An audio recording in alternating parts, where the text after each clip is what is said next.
And welcome, everyone. This is the Mind Sculptors podcast. I am your host, Callahan, and we have a great show lined up for you all today. But before we get into it, I just want to take a moment to thank you all for joining us this week. If you like this episode or any of our other episodes, please make sure to like, subscribe, and comment down below. If you want access to our Discord server as well as some extra content, make sure to head on over to our Patreon at patreon.com/themindsculptors, or you can check out the link in the description. Today we are going to be doing our second episode in the Grand Unified Theory of Deck Building series that we are doing. And this week we're going to be doing it on efficiency. So joining me again for this week's episode is Professors Cobblepott. How's it going? How's it going, Cobble? Doing well. Good to see you. Good. And Professor Pongo. How's it going? I'm doing well. I'm glad to be here as always. Yeah. Yeah, it's good to be back doing this. We got a lot of people who really enjoyed the first one that we did. So I'm really excited to kind of keep diving into this and really kind of seeing all of what you have in store for us. So just as a quick recap, in our last episode, just to kind of give you an idea of what the Grand Unified Theory of Deck Building is we started off talking about what a consistent deck is. We talked about how efficiency is one of the main ways consistency is achieved in deck building. And so today we're going to be kind of looking into the efficiency piece of that in more depth. Right off the bat then, the first question that I'd really have to kind of get us all rolling is, when we're talking about efficiency within this context, Pongo, how are you defining what efficiency means? Yeah, great question. So we're going to take kind of a systematic approach to this today. Not that we didn't in the past or anything, but, we're really going to try to kind of harken back to the fundamentals here. So when we're talking about efficiency, we can kind of take a definition where, in general, efficiency is like a measurable thing, and it's quantitatively determined by the ratio of useful output to total useful input. So you have a certain amount of inputs, and these can be different things in different contexts, and then obviously you're measuring how much output you get from those inputs. This is a very like I said, Professor Pongo, very scientific definition there. So when we're talking about efficiency, as far as we're talking in, Magic, EDH, CEDH, really, however, what are our inputs in Magic? So our inputs, quite literally are the cards that we play and like the mana that we pay to play those cards. So at a sort of base level, our most fundamental inputs in Magic are both cards and mana. And our outputs are, we could define them as like the desirable outcomes on the game state. So effects on the game. Okay. And so, like you said, it's like access to mana, right? And the cards that you have that do the thing and the outcomes that we get. So when we're looking at that and, kind of how that all wraps together, excuse me for a second, what the heck? When we're talking about what Magic is, like break this down for me a little bit more. I'm sorry. Sure. So Magic as a game is fundamentally about accruing and subsequently managing resources. So when we talk about resources, kind of like what we were talking about before, we're talking about, again, these cards in hand and mana. And so most of the time we tend to think about just mana as our resource, but like it's not just that, right? It's also our cards in hand and our cards in play. And It doesn't stop there too. I mean, other zones that we have available to us are other resources that we have, available. And you'll see that a lot when we talk about specific cards. If you're looking about a card can be very efficient in one kind of resource it'll often have a trade-off in another resource. And we can talk about some specifics when we start drilling down into that. But in a lot of cases, it's in order to become efficient in one resource, there has to be some, a give in one place and a take in another. Right. And so we're talking kind of about a simplified model of resources here in the sense that a lot of the time in Magic, when we're talking about Magic, we can talk about like our life total as a resource. We can talk about the graveyard as a resource. I would be inclined to say that if you look at both of those things hard enough, if you look at like kind of the context where you would bring up either of those as resources, and a lot of the time, those will both kind of, at their core, be more fundamentally about either mana or cards, and like access to either of those. If we're talking about like life total, for example, we could talk about converting life total into another resource. So that's just using your life kind of as one of those more fundamental resources. And when we're talking about the graveyard, well, we're kind of talking about it as an extension of your hand. So in some respect, in our theoretical model here, what we're talking about is two fundamental things. And then obviously, we don't want to get too bogged down in the details of all the other resources available to us in the game that, to a large extent, I would say, get subsumed into our main sort of overheading topics, overarching resources. Go ahead, Callahan. So if I may, if we're talking about this, kind of equation that we're using to measure the efficiency of a card, one could look at a net like a net neutral as far as efficiency goes card of like Opt. It's 1 mana, you get 1 card, and that would maybe be like a baseline for sort of like a efficient, like a neutrally efficient. Do you get what I'm trying to say?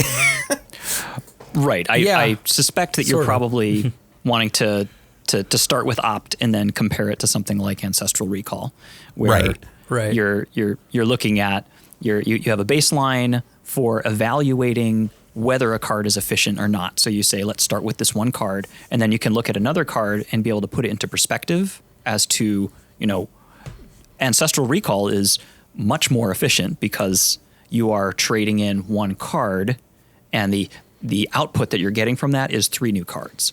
And so that is largely how it is that we will evaluate cards, as we dive into them, and that is largely how the CEDH metagame evaluates cards to determine what it is that's good enough to make it, make a cut into a deck, for instance. But that's that's going to get into, I think, specifics a little sooner than we want to. We want to start off being kind of really general here, and then kind of gradually make our way into specificity.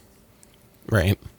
So when we talk about card advantage and mana advantage, really, what does that mean then? So I think like these in particular, when we're talking about resources, and obviously we're kind of contextualizing this entire conversation around this notion of resources in the game. Card advantage and mana advantage are relatively easy to understand at a base level. So card advantage is kind of just the most general, widespread understanding of the term is just having more cards than somebody else. You have an advantage in terms of the number of cards that you have. And this affords you more options, where having more mana, having a mana advantage, means that you have you have an advantage because you have the possibility of playing more cards. But clearly, these two things are like not entirely distinct. One thing I think that's often forgotten in conversations about card advantage is that it's not enough to just have more cards in hand than an opponent, even though for like a lot of people that can kind of be where it starts and where it ends as a concept. Having more cards in play is also something that needs to be taken into consideration. Like, just drawing cards is not the whole story. So just having more cards in hand is certainly not the whole story. You need to actually deploy your cards at some point, and you need to count all the cards that you have in play. So, sometimes it's useful just to be drawing cards and to have more cards, because that gives you more options, and maybe you haven't deployed as many cards as an opponent has. But maybe in finding a specific card, you find the right answer for a given situation, and great, you're off to the races. But other times, just having more cards it's potentially going to restrict you, because you're going to be restricted in terms of the velocity at which you can deploy cards, because playing cards is not free in Magic. There's another input in terms of efficiency, and that's mana. So you're going to be restricted in terms of the mana costs of your cards in a lot of situations. Right. Those two, just to reiterate, having cards and having a means of deploying cards, a lot of times that's mana, but not always, are two things that you can look at them individually, but you can have an infinite number of cards, but if you can't actually deploy them, then it's not valuable. You can also have an infinite amount of mana, but if you don't have any cards in hand, that's also not going to be valuable. So you can look at them as individual, but a lot of times you have to look at the way that they compose together in an actual game state to be able to evaluate how advantageous that is going to make your role in any given game look. So yeah.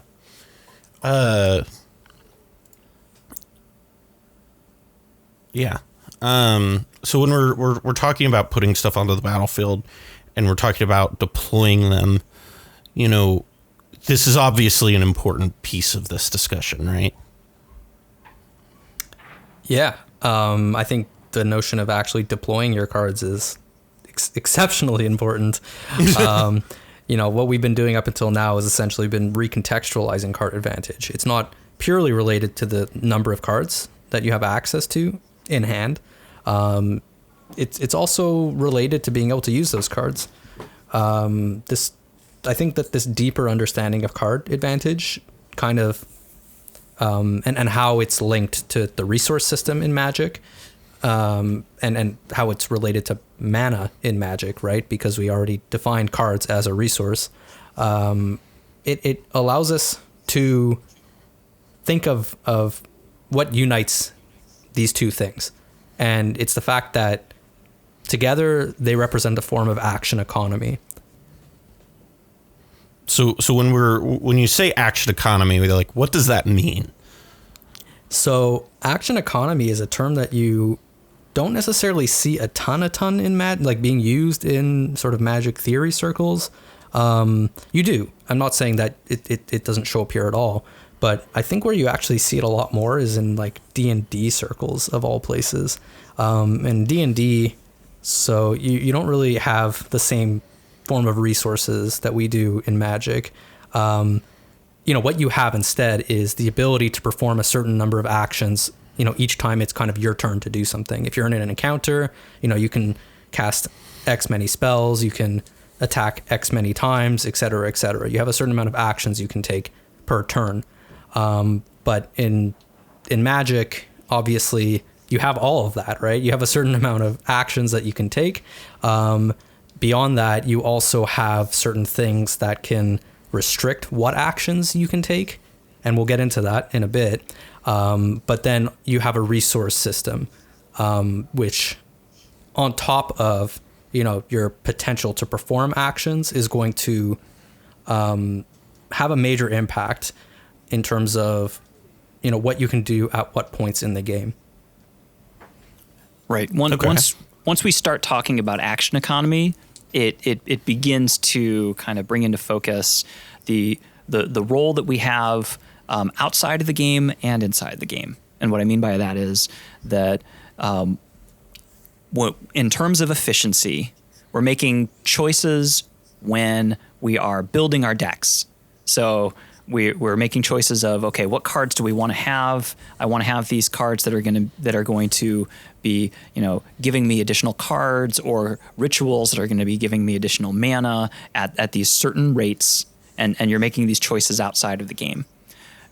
Inside of the game, we are also making choices, and there's different archetypes and so on, or there's different ways for you to influence the efficiency of players, either yourselves or other players' ability to play the game, and influencing other players or your own action economy. You can make your own spells more efficient through, something like the Helm card, the 2-mana artifact. Helm of Awakening. Helm of Awakening, for instance. Or, you can do the opposite with like a Thalia effect. So efficiency is going to be something that when you are in the midst of a game, you're going to be looking for ways to influence your ability to take actions and your opponent's abilities to take actions. And that is a huge dimension for breaking the parity of gameplay.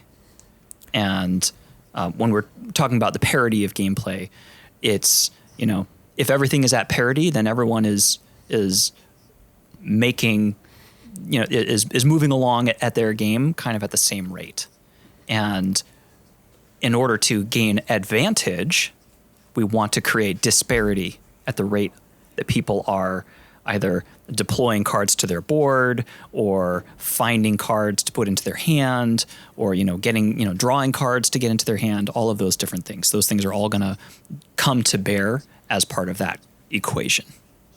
Right, and I think also, in CEDH and in EDH in particular, and I guess also in Vintage to a large extent, we talk about like ramping a whole lot, and ramping, from a certain perspective, is cheating on the natural mana system of Magic, whereby like normally, at least in Magic as sort of intended by Richard Garfield, although I don't even know how true this is, because if we look at how early Magic was, I think that man designed Shahrazad. That man wanted things to be weird. Come on. I think this is even less the case, perhaps. But the thinking was always, you play your 1 land per turn, and like eventually you kind of like have more mana after X many turns, and the idea is that this is going to increase your space in which you can perform actions. So your action economy is intended to grow with passing turns. Whether or not that's actually the case, looking at cards like Black Lotus and like the Moxen and stuff like that, is a whole other can of fish, but like can of worms rather. But like, I think that it certainly applies for formats like Standard, where you tend to follow things more on curve, and that tends to be much more of a factor. Right, for sure. In Standard, you'll see most games, except for when someone's playing Simic or whatever. But so players are right. Players are generally playing 1 land per turn and drawing 1 card per turn in a lot of cases. And the goals that you see in people's decks, when you're not at the most competitive Eternal formats, are around trying to increase the number of cards that you're seeing, and increase the number of cards that you're able to deploy, and the decks that are able to action on that desire are the decks that succeed and wind up winning games. Yeah. And so, we're talking about card advantage on the battlefield, and, we hear this a lot where it's like, I'm buried under this person's, card advantage. This guy's got all this card advantage. But what is that actually like referring to, Pongo? Yeah. So good question again. I think like we've been up until now talking about deploying cards, and like you said, this sort of notion of card advantage on the battlefield. It's not just a question of having cards, it's also a question of playing your cards.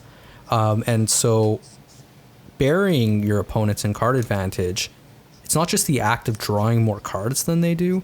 It's really like the times that we say that, and I guess it's kind of like it's sort of like a naive sort of like an early in your Magic career type of thinking that like, oh, like they're talking about the fact that he's drawing so many cards, like that he's getting so much card advantage. But like actually most of the time when we're saying that, like what we're talking about is the fact that this person's drawing a lot of cards. Sure, that's often a part of it, but more that they're taking a lot of game actions.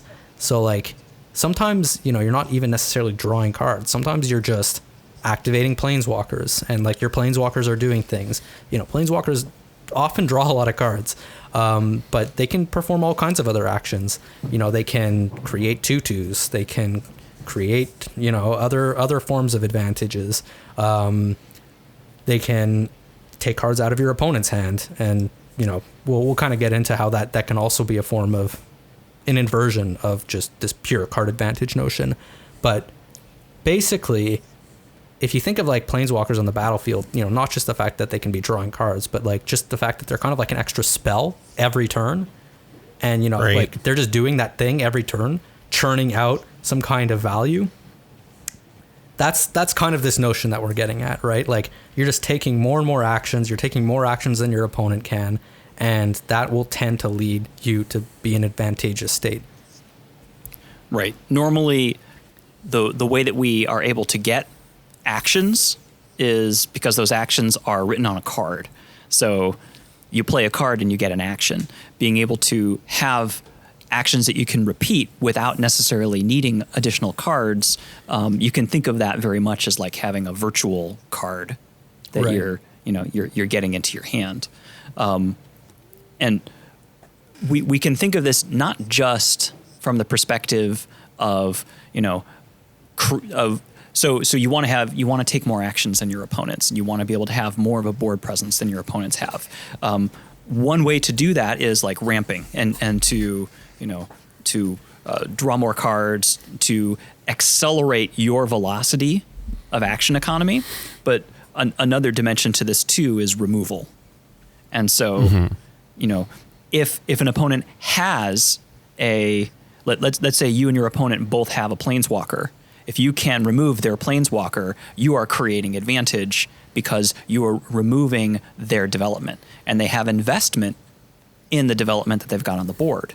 So whether you're doing a single target removal of something that is crucial to, I don't know, some synergistic engine that they have in their board state, or using a wrath when somebody is ahead of you in development, and bringing things back to parity where they have lost more resources in that particular exchange.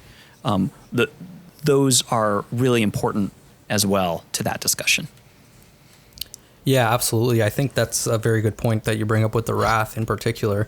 We can talk about that kind of equation. We can harken back to it. And if we're spending one card to like destroy, for example, like the aggro deck's board, and let's say they've got like 3 cards, so we're now suddenly getting a 3 for 1. We spent 1 card and, you know, some amount of mana to have kind of like a disproportionate effect on the battlefield, especially if we compare that to like a single target removal, for example. You know, if you use like a Thoughtseize and take like a random creature out of somebody's hand, but then they have like 5, other useful spells, it kind of like, that's bad for you. I can confirm that in Historic, when I Thoughtseize somebody and I see them just have a grip full of like that same card or other stuff to do, I just am like, yeah, fun. That's when Thoughtseize feels really bad. That's why people run Cabal Therapy. Yeah, and that's why that card is broken. But yeah, so to some extent, like, certainly, we can't just talk about like trading 1 for 1. We can talk about, that concrete kind of card advantage, which is just trading 2 or 3 for 1 against, cards. Thoughtseize, for how much I just maligned it there, is actually an incredibly powerful card, because in a lot of situations, it can take their only meaningful spell, right? So if you take their only meaningful spell, then, you know, if they have like a bunch of blanks as the remainder of their hand, you've just reduced their action economy to basically nothing. You know, they could draw into something, and, you know, like that's the Thoughtseize players, like that's just the life of a Thoughtseize player, right? Like, oh, they just got the card again on the top. Like, why did I play this card?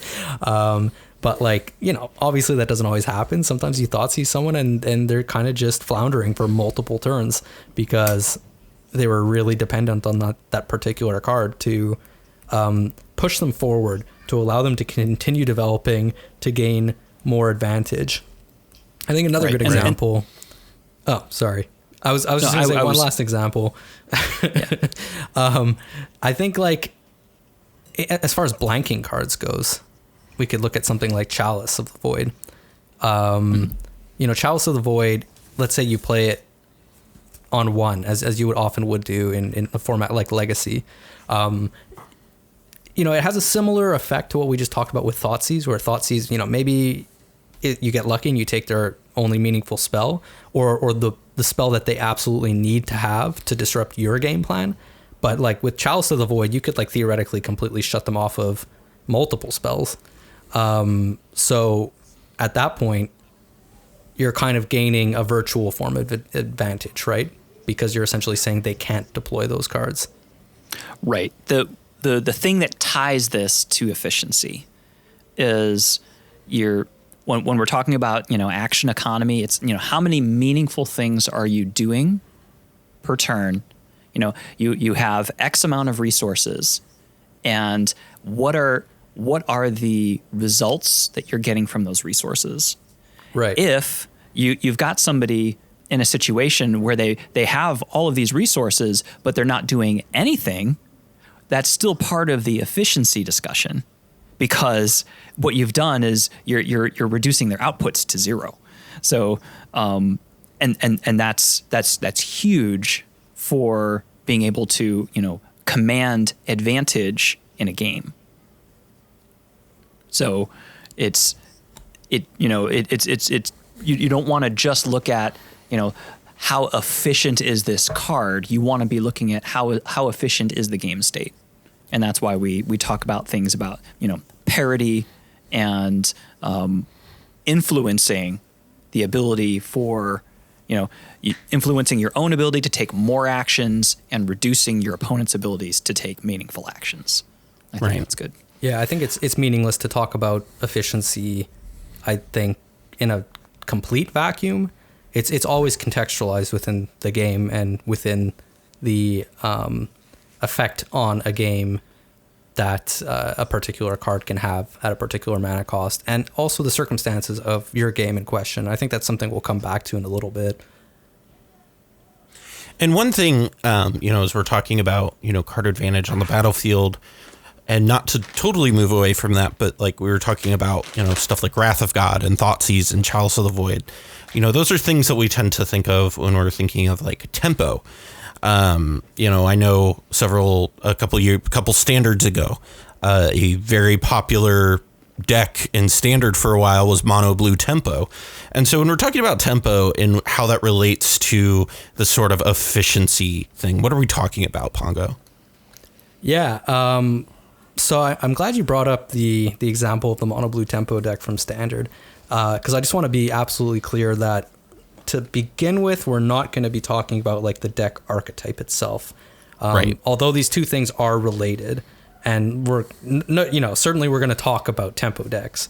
You know, just hold on to your butts. We're going to get there. Tempo is a concept that relates mana costs. You know, think about what we've been talking about thus far. So mana costs as well as mana advantage, with card advantage. And specifically, I would go so far as to say card advantage on the board. So put in simpler terms, it's essentially just the pace of the game. And like that kind of just speaks to what the word itself actually means, if you think of it like in a musical context, for example. So like we can look at some of our previous examples and we can analyze them from this perspective. This relationship between mana costs and card advantage. And also the pace of the game, the relation between those two things. So let's come back to Wrath of God. I think that's a good one. I think that the example that we gave before of getting that 3-for-1 against an opponent only tells one side of the story, and it's only one part of that equation we were talking about. The other aspect of it is that a card like a Wrath of God or, a Toxic Deluge, if we're talking more in the context of CEDH, these are things that can not only be a major source of card advantage because you can get like that 3-for-1 that we talked about, but they can also be an enormous source of tempo advantage, especially if they're playing a strategy that's reliant on having all of those creatures in play. An aggro deck, perhaps in the context of modern or standard, or perhaps like a Hate Bears strategy in the context of CEDH. So a Wrath of God can be an enormous setback for an opponent's tempo. You've essentially spent 4 mana on one card to, deal with multiple of their cards. And in a lot of situations, you're getting more than 4 mana in that trade. If you're hitting like maybe Thalia is not the best example because then you're paying 5 mana for your Wrath of God. But, if you're hitting like an Eidolon of Rhetoric, if you're hitting a Sanctum Prelate, and if you're hitting also a Lavinia, sorry, Callahan, in the deal. And, we can't have an episode without somebody bringing it up, right? Yeah, exactly. I mean, at that point, you've destroyed 8 mana worth of stuff for your 4 mana. So your inputs have had a disproportionate output, right? Like disproportionate effect on the board state. So just here, you can see an amazing example that relates mana costs, card advantage, and I think tempo is that thing that really unites it all together. Right. You're looking at the kind of the long-term investment of resources. Turn after turn after turn, you have players that are spending their resources that you've got some number of creatures and enchantments and artifacts and whatever board presence each player has. And in a lot of cases, the collected cost of all of those things is more than what that player can deploy in a single turn. So it's this amount that they've invested over this aggregated series of turns, and being able to just eliminate that. Their Wrath of God is one type of way to do that, and there's other ways that we can do that too. Setting them back in that way is, setting them back to a point where they can't come back to where they were in just one turn.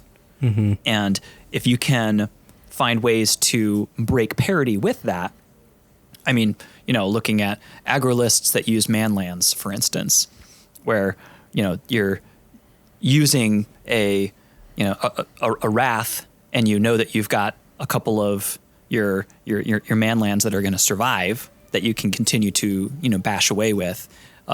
You're minimizing the impact of that loss of investment, so you're breaking parity with the exchange that took place there, and you always want to be weighing that when you're in game, looking at making a play that is going to impact the tempo of each of the players.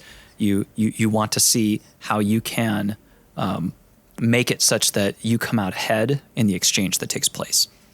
Wait, so let me get this straight. You're saying that in deck building, I can make certain decisions intended to counter decisions that my opponents have made in their deck building?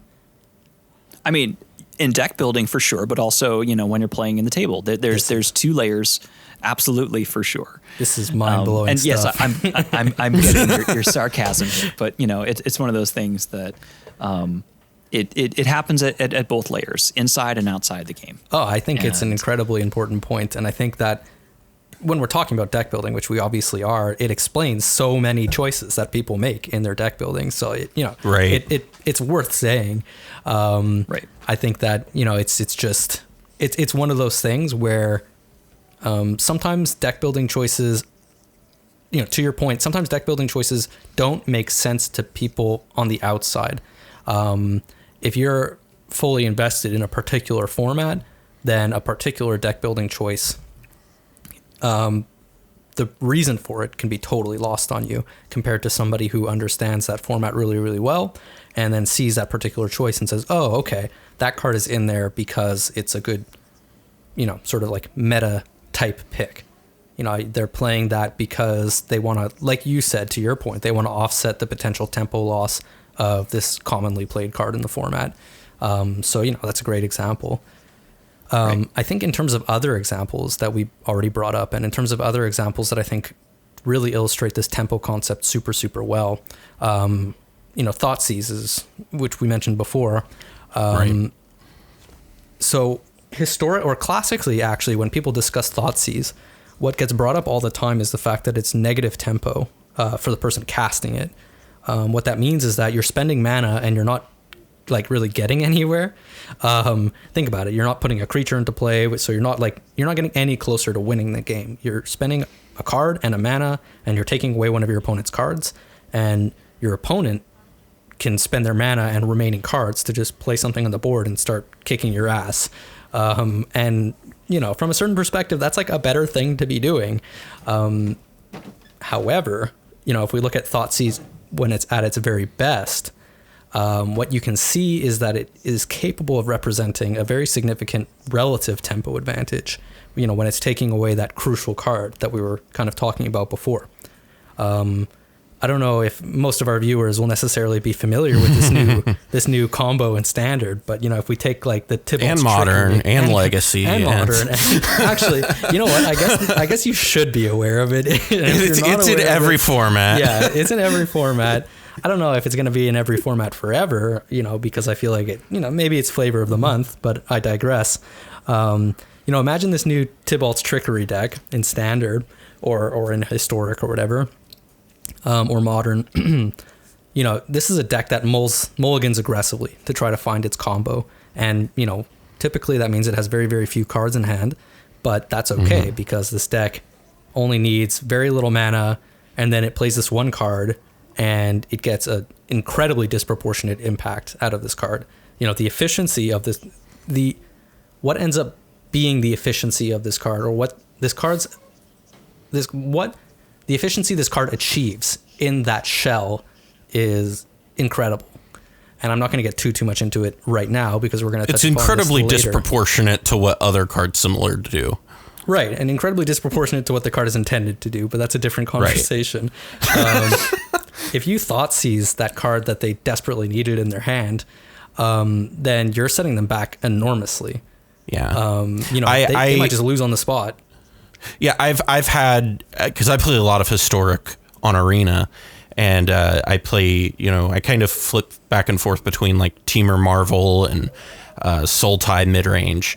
And when I'm playing Sultai midrange and I Thoughtseize these Tybalt decks, I've had people in response to my Thoughtseize just scoop because they don't want to show you what they have.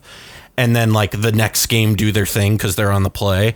And then the next game I'll Thoughtseize them and then they'll scoop. And it's just like these decks fold immediately to any sort of disruption. Yeah. Right. Something that's I maybe to take that like a little bit even further. The card Bitter Ordeal. Okay, so Bitter Ordeal is, a 3-mana sorcery that has Gravestorm. So for every permanent that went to any graveyard that turn, you get to copy it that many times, and you go and exile something from somebody's library for each instance of that card. We can look at Thoughtseize and say that, this is, you're losing a card, your opponent's losing a card, and you're not impacting the board in any way. In the case of Bitter Ordeal, you're spending a card and you're not impacting any other player's hand, and you're not impacting the board. But yet, there's still value to this card because when we're talking about action economy, I'm being really intentional when I say meaningful action. Can opponent take meaningful actions? So and we see this a lot in CDH. You see a lot of highly optimized lists that are, very, very slim in what their win condition package might be. If you can, let's say that you have 9 copies of Bitter Ordeal, and you can go in and exile 3 cards from each of your opponents. In a lot of cases, that's going to be enough to eliminate their I win cards from each of those lists. And they might still have access to combos, or they might still have access to, their ad nauseums, or, the big engine pieces. But the cards that actually say I win are going to be gone from those lists, in which case they can still take board actions, but their meaningful board actions are much diminished. So there's the very tangible, concrete layer to look at, where we're talking about cards that are in play, cards in people's hands. Then there's kind of this more abstract layer, and we don't need to go too much more into this, but it's worth noting that if you can take away people's meaningful activity towards their game plan, such that they can't act on their game plan anymore, that is a huge setback. Does it qualify as tempo in this case? Maybe not for this particular definition, but it's still worth being part of the conversation, because that's germane to what we're talking about. Right. Yeah, especially in the context of CEDH, where it's very difficult to subsequently lose to beats. So tempo oftentimes, and we're going to talk about this later, obviously, tempo oftentimes inevitably gets wrapped up into winning with combos, and how fast you're able to, given your access to resources, pull off your combo. Something like Bitter Ordeal or Jester's Cap or something like that. I do think that they can be understood in that framework of tempo, in like CDH specifically, and they can be understood somewhat similarly to, for example, like Thoughtseize or Chalice of the Void, where they're super negative tempo for you, but conceivably they can be very backbreaking for other people's tempo. In my experience, though, if you're going to have 9 copies of Bitter Ordeal and take everyone else's win condition, they're all going to just start beating you down. And then now all of a sudden, like, they're just going to try to ruin your game, and like they're going to point all their counter spells at you. I didn't say that it's the thing to do. I didn't say that that's like, hey, everybody, you should use this card. So one thing that I personally want to touch on too is, because when we talk about this like negative tempo, right, and specifically wrapped around the card Chalice of the Void, we think, because I'm sure a lot of people are sitting here, I know at one point me as a Magic player goes, well, why the hell would you play that? Because it stops you from casting cards at that CMC too, right? Like, but you have to think about it. You look at a deck like Mono Red Prison and Legacy, right? It plays the Chalice of the Voids, Trinosphere, all that jazz.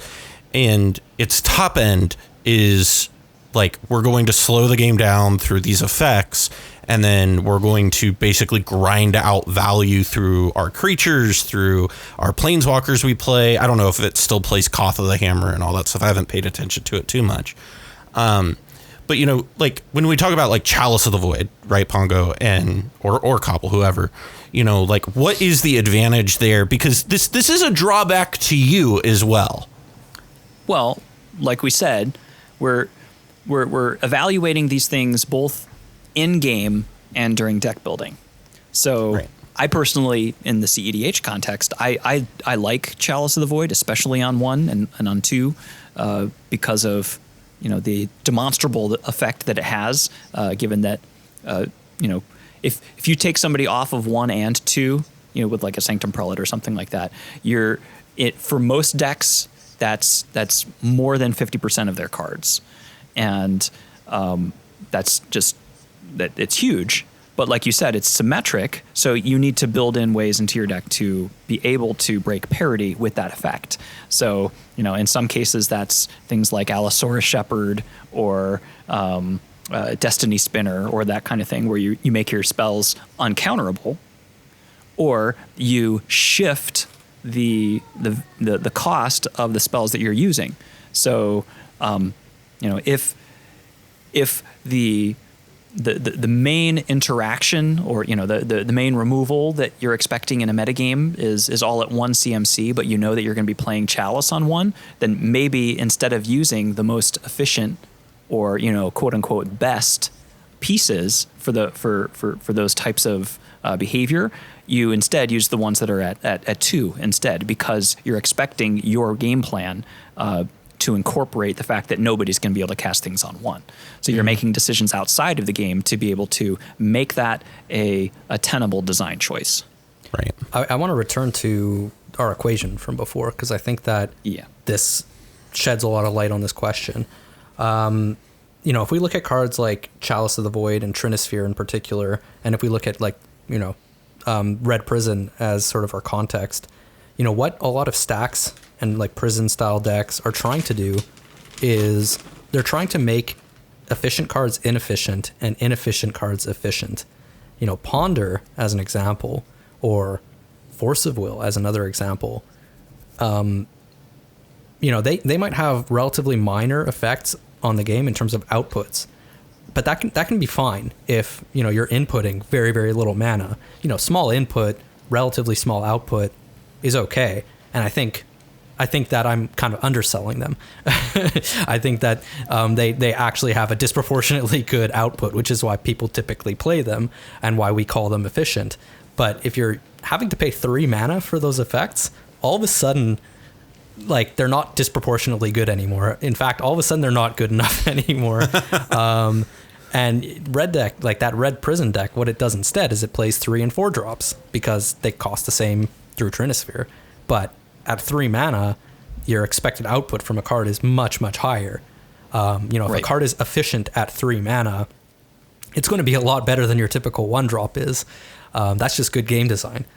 But so basically, you've made those inefficient cards efficient because you've redefined what efficiency is in that particular game. Because and all of that is hinged on your opponents being mostly on cards that are less than 3 mana. Right. So by doing that, you are breaking the parity of the value, the ratio that people are getting from their resources in to their results out. So by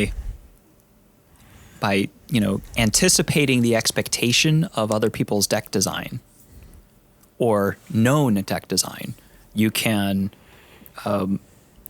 tilt all of the advantages into towards yourself, such that you're able to be able to engage in a more efficient and have a much higher economy of action in that way. Right.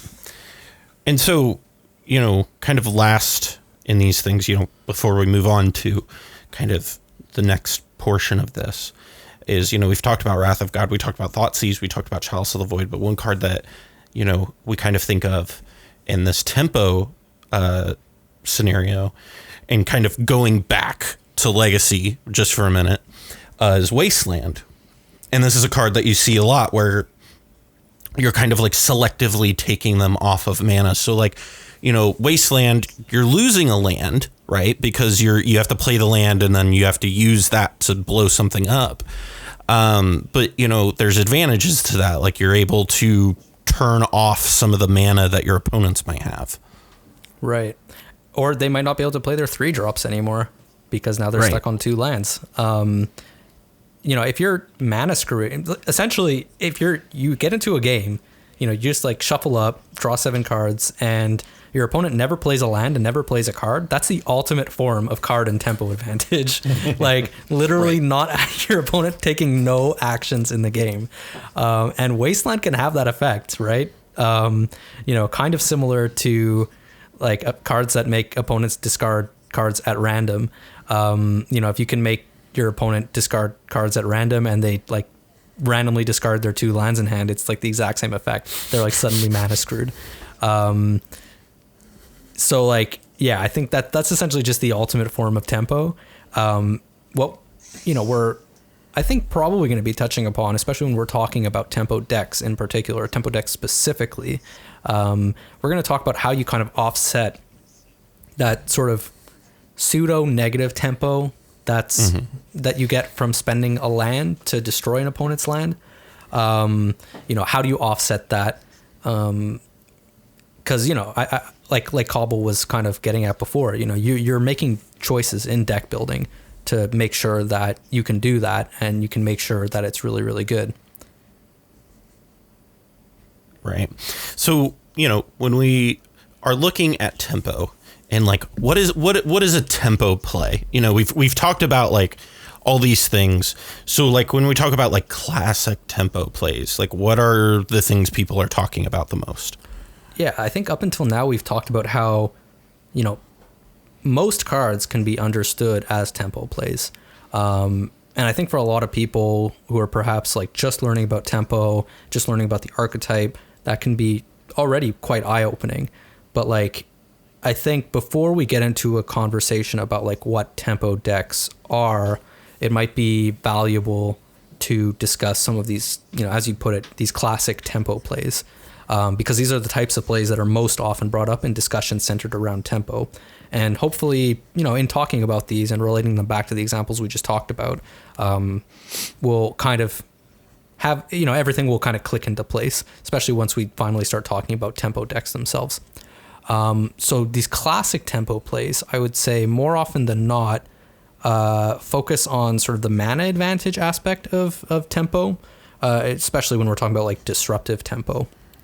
Rather than like potential card advantage aspects, especially when you consider that like a lot of tempo plays are just card disadvantage, and like fundamentally they're just mana advantage, because you're spending a card for some, again, advantage in terms of the pace of the game. So looking at modern, like historically, a very good example would be a card like Remand, which is like some people consider this like the poster child of tempo. Mm-hmm. I think in particular, Remand is really good when you get to remand a card that costs more mana than Remand itself. So if we talk about like, a deck, I guess I don't even know that it really exists much anymore. But, back in the day when people used to play like modern Delver of Secrets and, used to play with, a deck that doesn't exist at all anymore, but like modern Splinter Twin, which was kind of like a tempo combo deck. Pour one out for the homies. pour one out for Splinter Twin. Free twin. But, imagine getting to cast a creature for 1 mana, like your Delver of Secrets specifically. And then you're also holding up your Remand. And imagine now that your opponent plays a 3 mana spell and you just get to remand that to their hand. You've spent 2 mana to kind of answer, quote unquote, their 3 mana card. And you also got to develop your own threat. Remand, in this case, Remand replaces itself in the process. I don't know that we would play Remand if it didn't. So like it's, especially in the like more kind of combo-y context, you're digging a little bit further in. And you're making sure that you continuously replace your cards in hand so that you can keep pulling off these types of plays. Right. We can say that you kind of almost got to cast the Time Walk in Modern, because you essentially negated your opponent's turn. You're still kind of at card parity. I mean, technically they got to draw a card. It's not as good as Time Walk, but I think Remand, if it was as good, Time Walk's on the reserve list. Remand's not on the reserve list. Let me frame it this way, though, because if I frame it this way, so we're playing Modern. I'm playing blue red Delver. You're playing Jund, and let's say this is old Jund before the whole Cascade nonsense. You cast your Liliana of the Veil. I remand it back to your hand. I draw a card. I've now and then you go to your next turn, you draw a card, you play a land, then you play your Liliana. I've effectively made your Liliana cost 6 mana over 2 turns. Exactly. They have to spend more mana to deploy their cards. And you've spent less relative mana. So, that's kind of like the mana advantage aspect of disruptive tempo. Like a lot of the time people, do like to talk about getting an advantage in terms of being able to spend mana, in terms of being able to, have greater efficiency than your opponent as far as like your plays relative to theirs, making their plays less efficient, et cetera, et cetera. Obviously we talked about how sometimes it's just a question of getting a massive amount of card advantage and disrupting their tempo that way. I think we can also talk about situations where you're not necessarily replacing the card in the process. When it comes to like classic tempo plays and like more examples of classic tempo plays, a lot of the time we talk about things like bounce spells. These get brought up a lot in discussions of tempo because they're in a lot of situations card disadvantage because you're spending a card to only temporarily answer an opponent's thing. But ideally you're spending, again, like with the example with Remand, less mana than they spent on their spell in the first place, such that, like you said, their Liliana or their 3-drop creature suddenly costs like 6 mana to play instead of 3 mana, and to have it stay on the board and to do the thing that it's doing. If we take Cyclonic Rift as an example, on its 2 mana mode, not fantastic, especially if you're like hitting something that costs very little. Decent when you're hitting something that costs more than it, but disgustingly good when you're playing it for 7 mana and resetting everybody else's board completely, and probably hitting a lot more than 7 mana worth of stuff, especially if we're talking about like EDH, not competitive EDH, but like, more casual context where people are playing, 4 or 5 mana cards and beyond. Suddenly spending 7 mana to answer all of that, even temporarily, in many situations, and you speak to people who play EDH, more casual EDH, and they'll say that like that happens, and like the Cyclonic Rift player inevitably wins, and like people hate that card because they don't win right away. Like they will eventually win because of how big of a tempo swing that was. But you kind of still have to suffer through it. You have to like wait for them to eventually actually close out the game. But like, man, spending 7 mana and temporarily answering, potentially 20 plus mana worth of stuff, that's efficient. That's incredible. But again, and the fact that it's asymmetric too. And yeah, exactly. It would not be nearly as good if it was symmetrical because suddenly you're impacting your own tempo. Right. But that's, I guess, speaking to your point, where like most of these plays you want them to be asymmetrical to some extent. Right. But to return to like the previous examples we were giving before, because we talk about bounce spells a lot. We talk about things like Remand, and sure, like these are classic, for your blue tempo decks, which you see a lot. But like, these are, this is not just like where tempo starts and ends. Even a card like Fatal Push can be hugely impactful on tempo if you spent 1 mana to answer their 3-drop cleanly, right? Like, it's not just these blue cards. It's not just temporarily answering things. It goes well beyond that. And I think that, to some extent, this is like where people, where they're thinking about tempo kind of starts and ends. And it's largely because, the good examples of tempo decks tend to be blue decks. So they tend to be relying on these types of effects to answer things, because that's just what their part of the color pie does. And, this is just what they have access to. So, we don't necessarily always talk about tempo in other contexts when we should. But, I think we can probably talk about like actual tempo decks and what those look like, right? We can. Yeah. So like when we're talking about it, I brought up like mono blue tempo earlier. But what is, a tempo deck? Sure. So we could talk about, I think, multiple very, very related decks that, like archetypally related.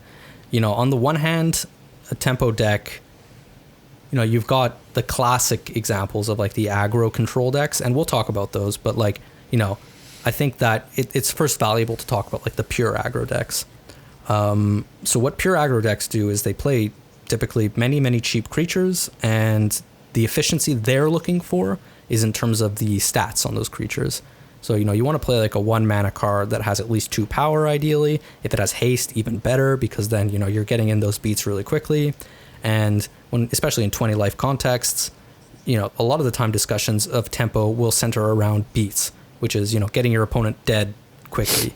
And like the pressure that you're putting on your opponent is almost synonymous with what tempo is in those contexts, because that's just how you're planning on winning the game. So you're categorizing your action economy in terms of damage that you can be doing to your opponent. Right. And you're converting mana and cards into damage at the best possible rate. And so that's where you're getting efficiency.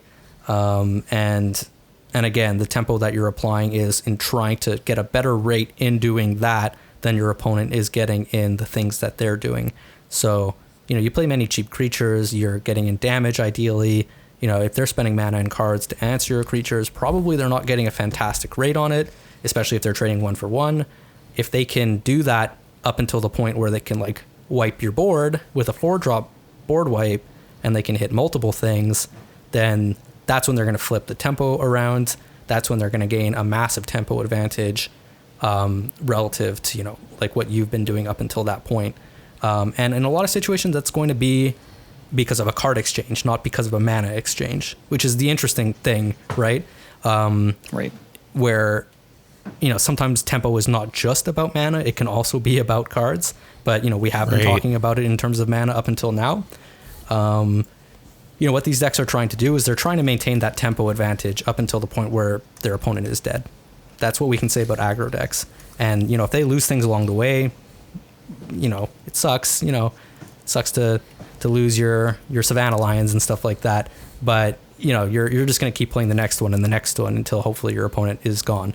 But I think, it's probably worth talking about like the quintessential tempo decks now, which we call in many situations like aggro control decks.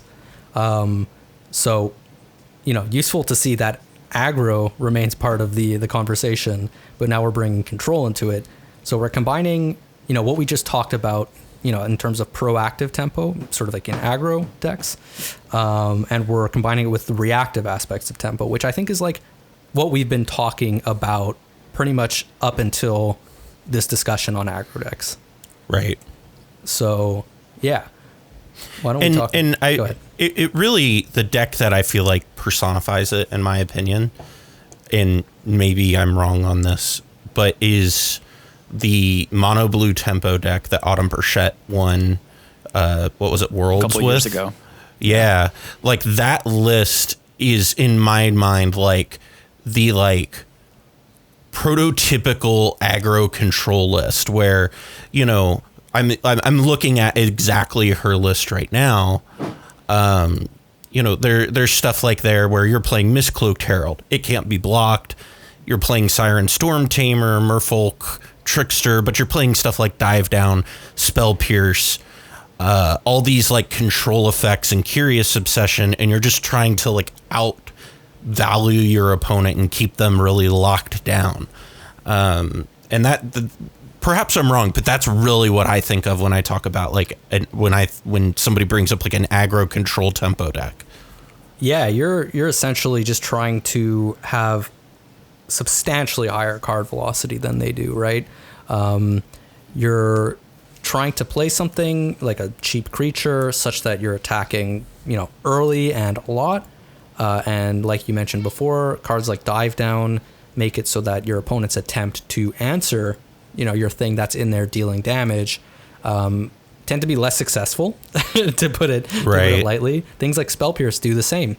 But obviously Spell Pierce kind of doubles as disruption for an opponent's sort of proactive plan, if that's what they're doing. Ideally, as the tempo deck, what you would like to see is that your opponent is trying to kind of react to you. Like you want to be the one putting the pressure on them. You want to keep them on the back foot. And you just kind of have all the answers to protect your card in play, the thing that's clocking them and the thing that's putting the pressure on them. So they're getting ahead, way ahead sometimes in that early action, game action economy. That's, what tempo decks do. And typically, if we're looking at like the more, let's say, high power versions of these decks, like in Legacy, they're really just maximizing like cheap and free cards. And the problem with these cards is that they don't necessarily scale super well into the later game. I think that this also applies to the mono blue tempo deck from Standard, where, like pound for pound, their cards are not as powerful. Your Siren Storm Tamer is not going to be as good as, I don't know, like a Siege Rhino or something. But like, if you wait a minute, wrong standards, but if you can just kind of keep that in play and you can keep exerting pressure and you can keep tripping up your opponents every time they might try to do something that is going to keep you from having the initiative, then hopefully you're going to win before they're finally able to answer that.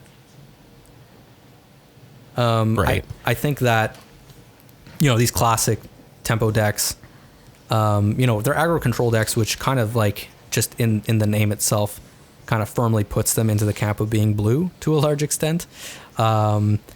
And typically, you're playing counter spells and stuff like that, like you said. I think that, we could probably talk about two broad categories of aggro control decks, which are like the mono blue control type decks, like the Legacy Delver type decks. These are like the protect the queen strategies.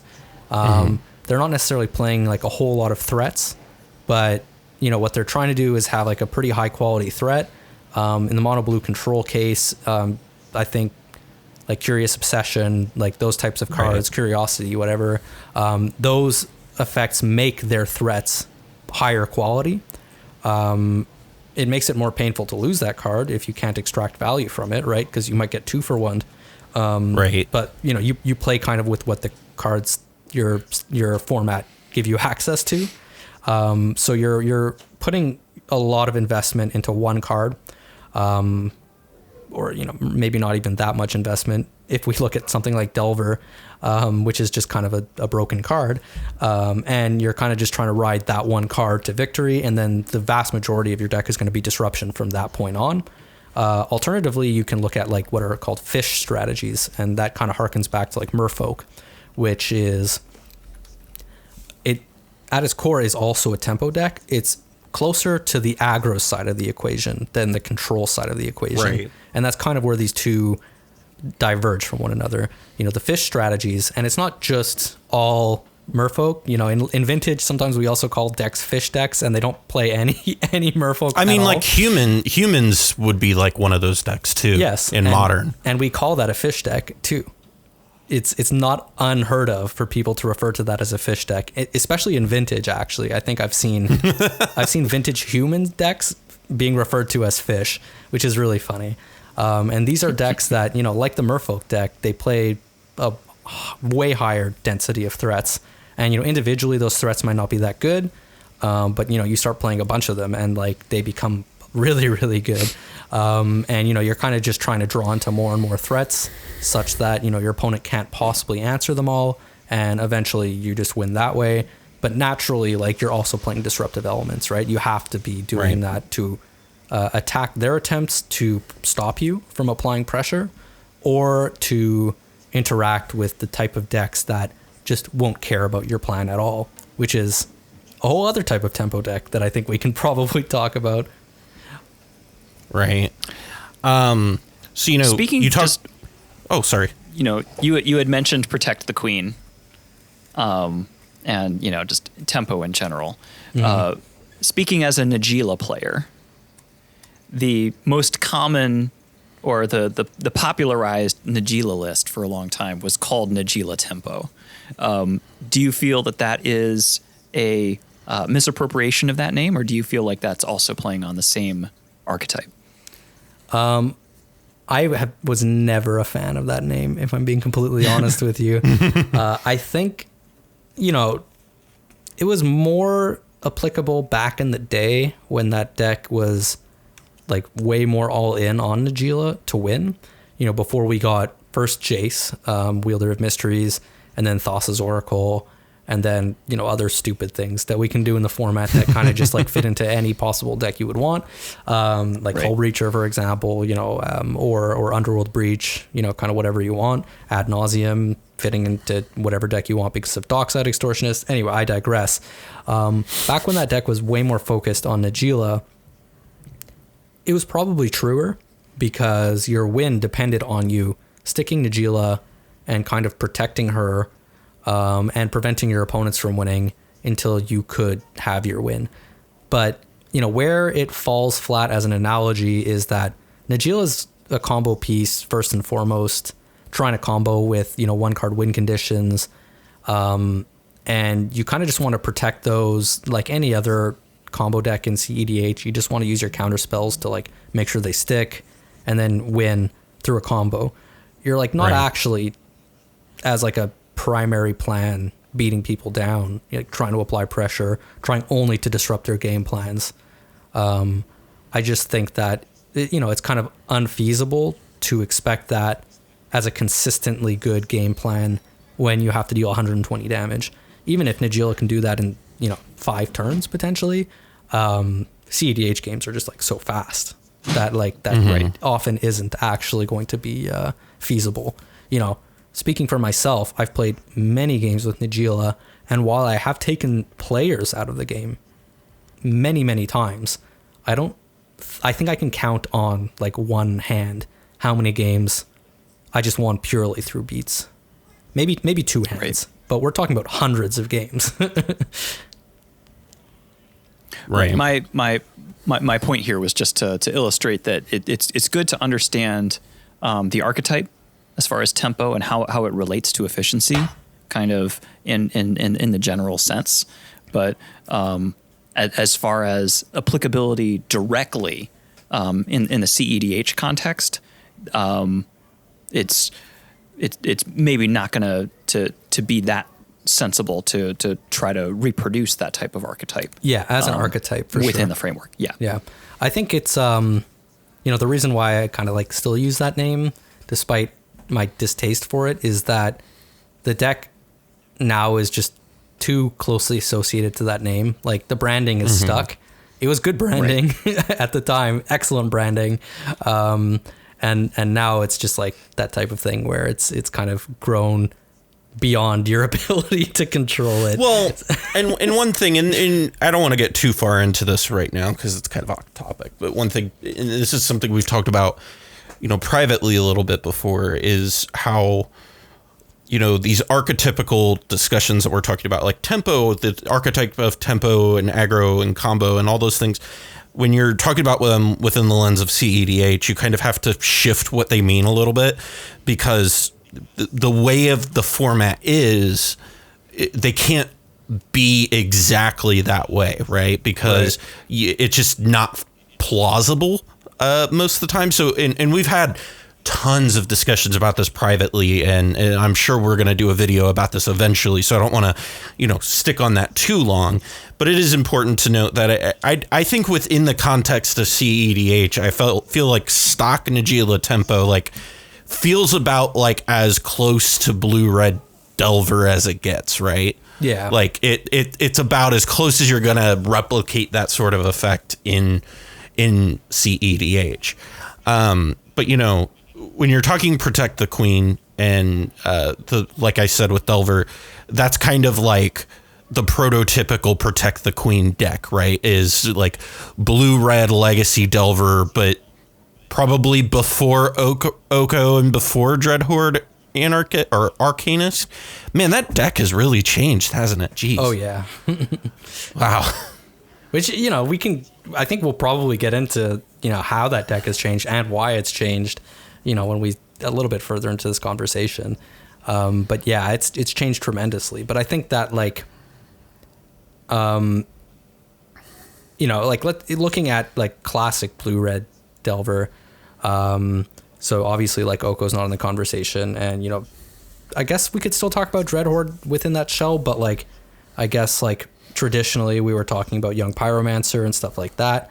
Arcanist feels like it's its own deck in my opinion, but yeah, I mean Dreadhorde Arcanist is just an absurd Magic card for a variety of reasons, but that's neither here nor there. I think that in many ways that like you put it, like this is the prototypical Protect the Queen deck, the prototypical tempo deck, and it's also just like the very model of efficiency. Wait, hold on, what?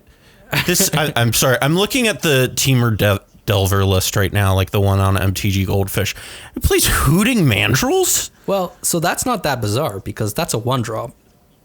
Right. Yeah.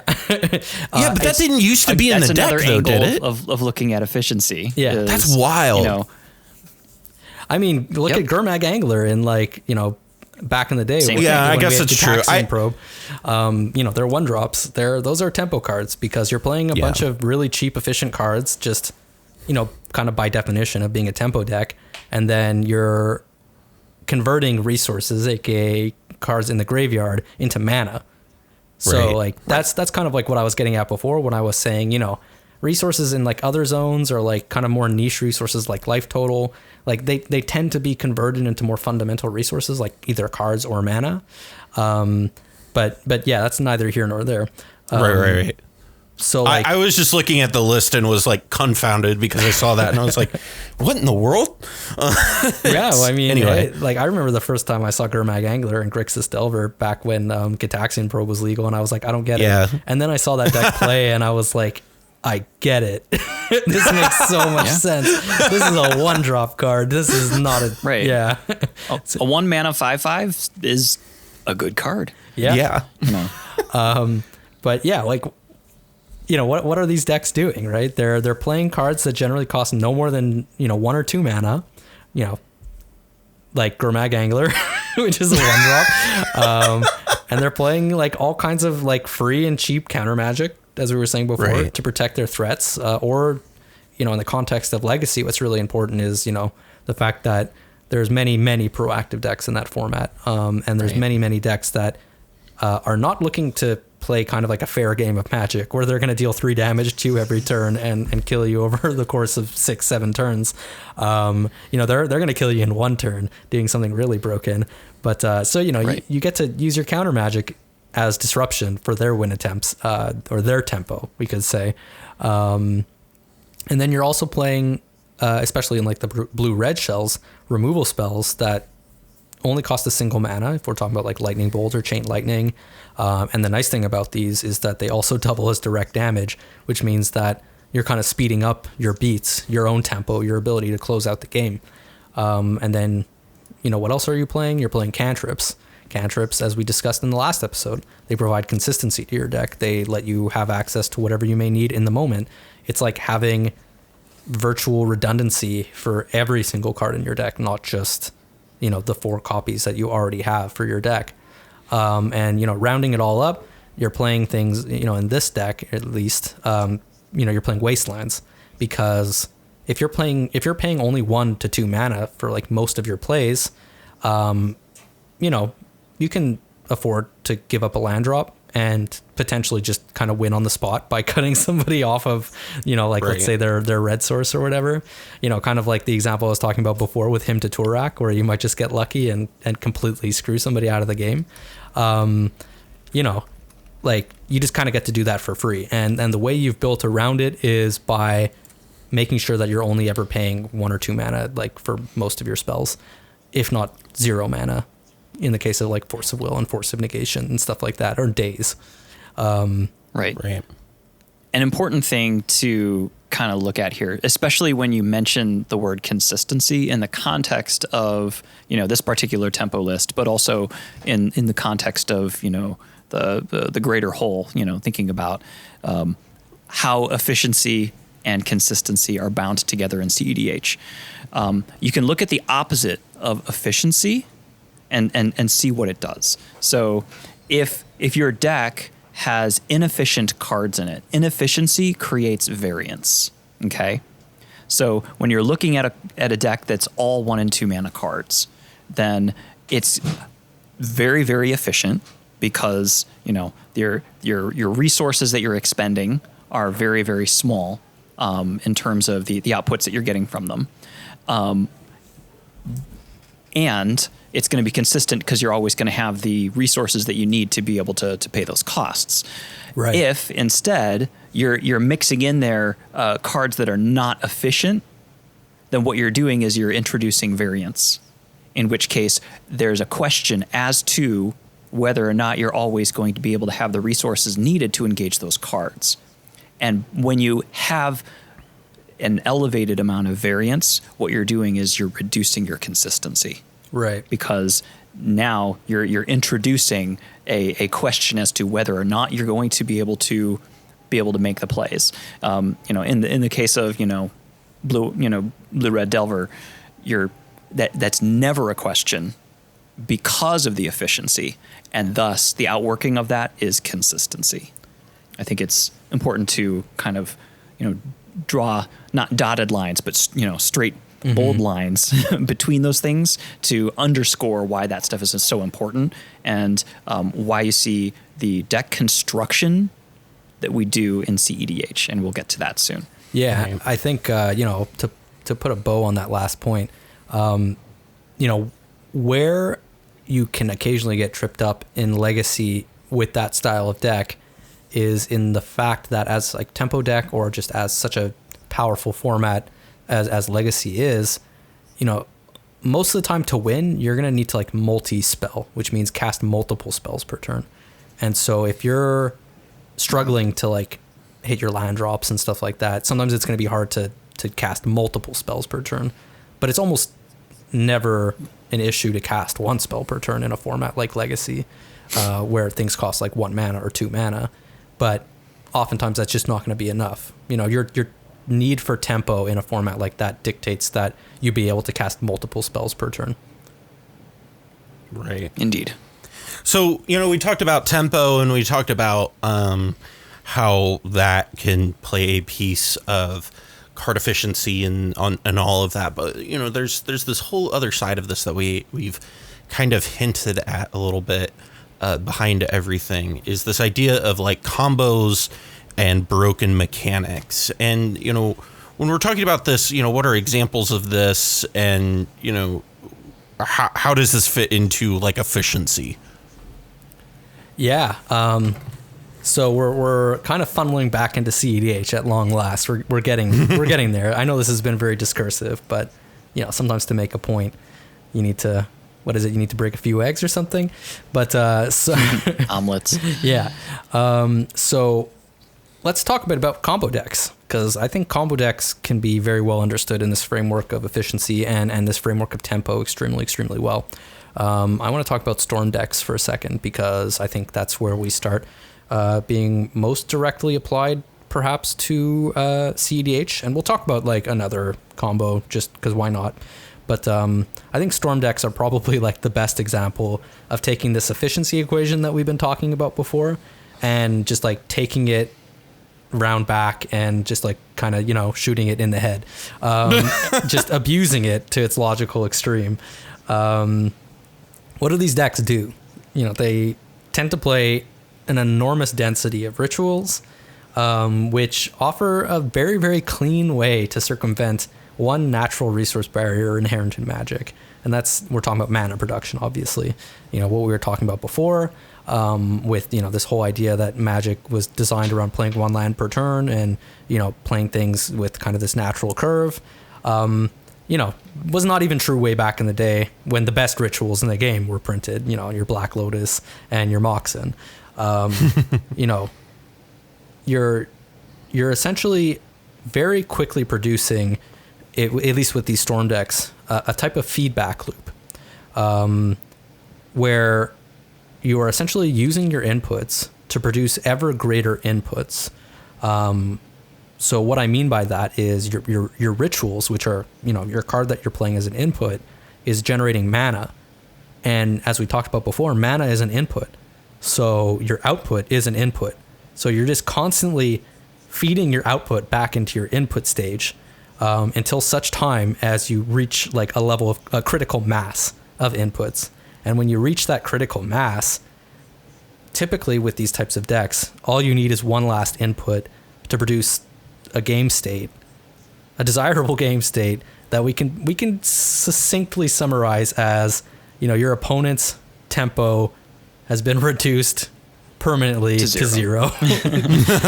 And this is card velocity here, because you do this on turn 1. Another good example. Yeah. So what are like examples of, that specifically? Yeah. Another good example of a combo deck doing a similar sort of thing. And, the reason why I kind of wanted to talk about this one is because I play this deck in Legacy is Reanimator. You're the worst type of person. I'm not the worst type of person. You are the worst. I played blue-black Reanimator for a very long time when black-red Reanimator was all the rage, because I wanted to be a hipster, I guess. But I think Legacy Reanimator is a great example of how to abuse efficiency. Essentially, if we talk about a card like Griselbrand, like getting to 8 mana is usually, it takes a very, very long time, or like a massive investment of deck slots to be able to do it quickly. It's a drag, frankly, to pay 8 mana for anything. So I have another proposition. What if we only paid 2 mana for Griselbrand? How about it? Seems good. It seems all right. You just cast an Entomb, you cast a Reanimate. Furthermore, what if we, did this all on turn 1 by playing a Lotus Petal? Using fast mana rituals, like a Dark Ritual or something. Be honest, you played 2 Lotus Petals. Come on. Sometimes you just don't even have lands in hand. You just kept the hand with 2 Lotus Petals and Entomb and Reanimate. You're essentially using these rituals to further circumvent the natural mana development system, as we talked about before. And what does this do? Well, unlike the Storm deck, which like absolutely just, maybe on turn 1 or on turn 2 wins the game deterministically by casting like a Tendrils of Agony, which we sort of coyly were referring to before. What you're doing here with reanimating Griselbrand for 2 mana, so doing it like on turn 1 or turn 2, getting a 7/7 flying with lifelink that also draws 7 cards on command, which is, like giving you more fast mana and free spells, because of course we're playing more free spells, right? Right. Like the tempo provided by that is so close to unbeatable that when it happens, in a lot of situations, people just scoop. Like you just have to reanimate the guy, and he's just there, and he shows up and he says hello, and then it's like everyone dips. Everyone, people are like, okay, well, game over. You got there, even if you haven't deterministically won yet. And I mean, this isn't true in all cases. This is less true now because people can, for example, counter it by playing their Oko, turning your Griselbrand into an Elk, and like try to stabilize before you can combo again. It was never always true that people would concede on the spot, because like there are ways to beat it. I play a similar deck in Historic. I play a lot of, like I said, I play a lot of Team or Marvel. And when you land your Marvel and activate it, I've had people scoop when I'm still looking at the cards off the activation, and I'll be looking at the cards and I'm just like, well, there's 2 of the Mana Dorks and a Rogue Refiner, but you can scoop. That's fine. Yeah, I mean, the amount of free games I've won because like I get Griselbrand down, and like I had to do it with a Reanimate, for example, so my life total is quite low, let's say. I draw 7 cards and my opponent is just like, forget about it, I'm over it. And like it just turns out I just drew 7 lands, or like 6 lands in a Dark Ritual. Like the amount of times people have scooped to that, and I'm like, thank God, because if you just had like a Swords to Plowshares, like I don't think I was gonna win this game.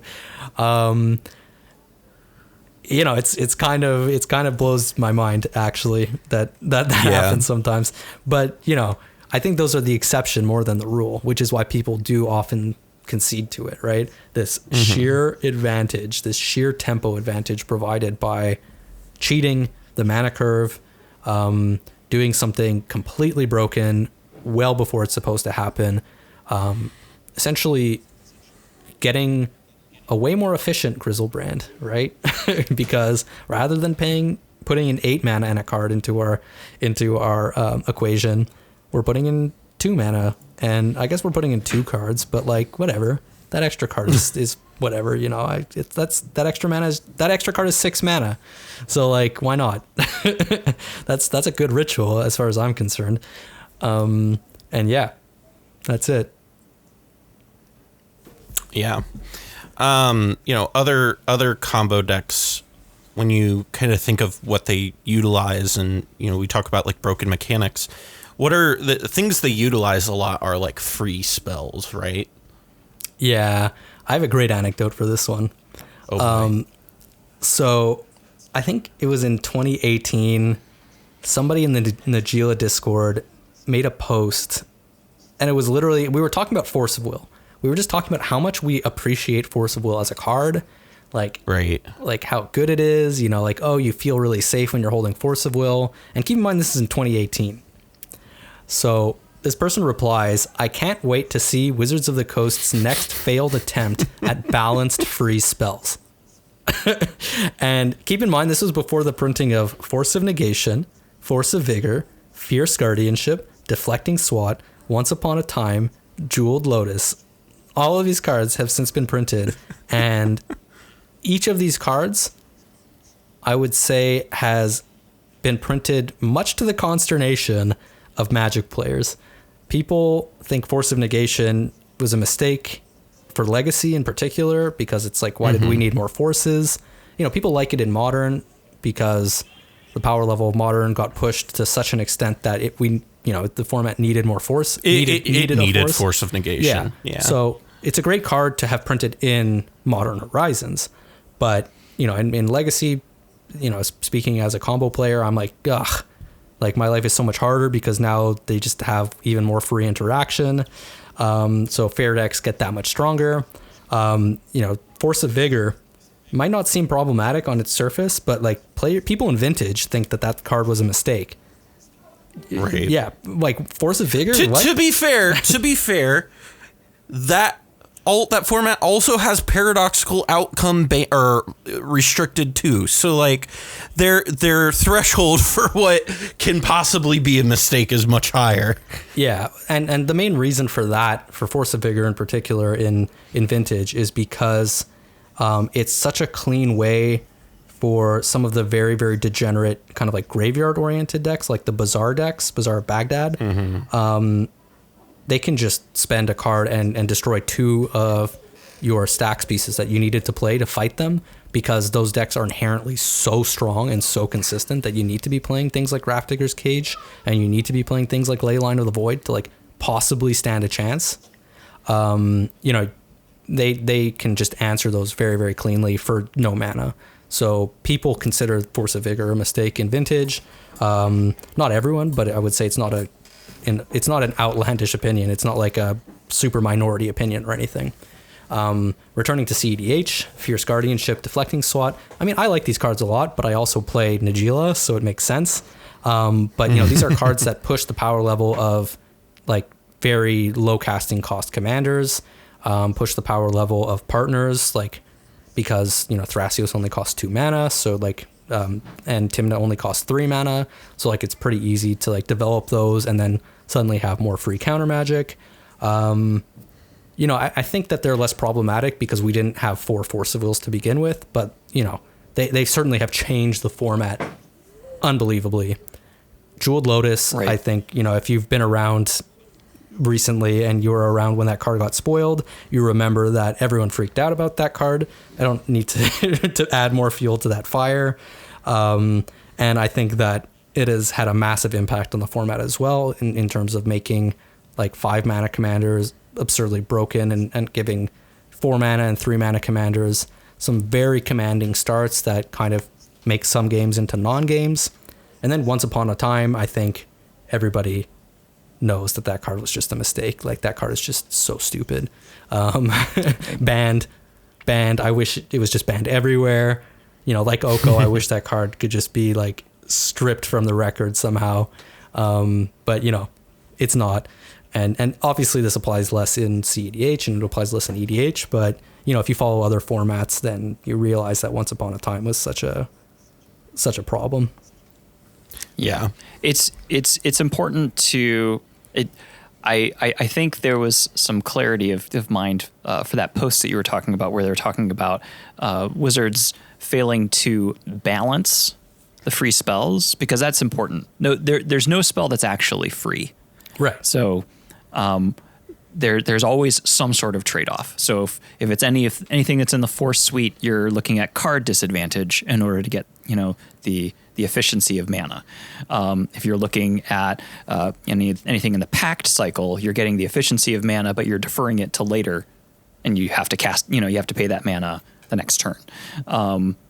In the case of the newest batch that came out, Fierce Guardianship, Deflecting Swat, and so on, by pinning the stipulation or the constraint for being able to cast it for free, being having a commander in play, which is not a disadvantage. Like this is the first time that they gave you the efficiency in a way that wasn't imposing a disadvantage, but instead is just synergizing with something that most lists want to be doing anyway. Like for instance, if you've got a a Thrasios or a Tymna list, you want to be playing them out early anyways. So there's not actually a setback that is offsetting the value for the gained efficiency that you're getting in casting the spell for free. Right. But there is something with Fierce Guardianship, though, that I do think is worth...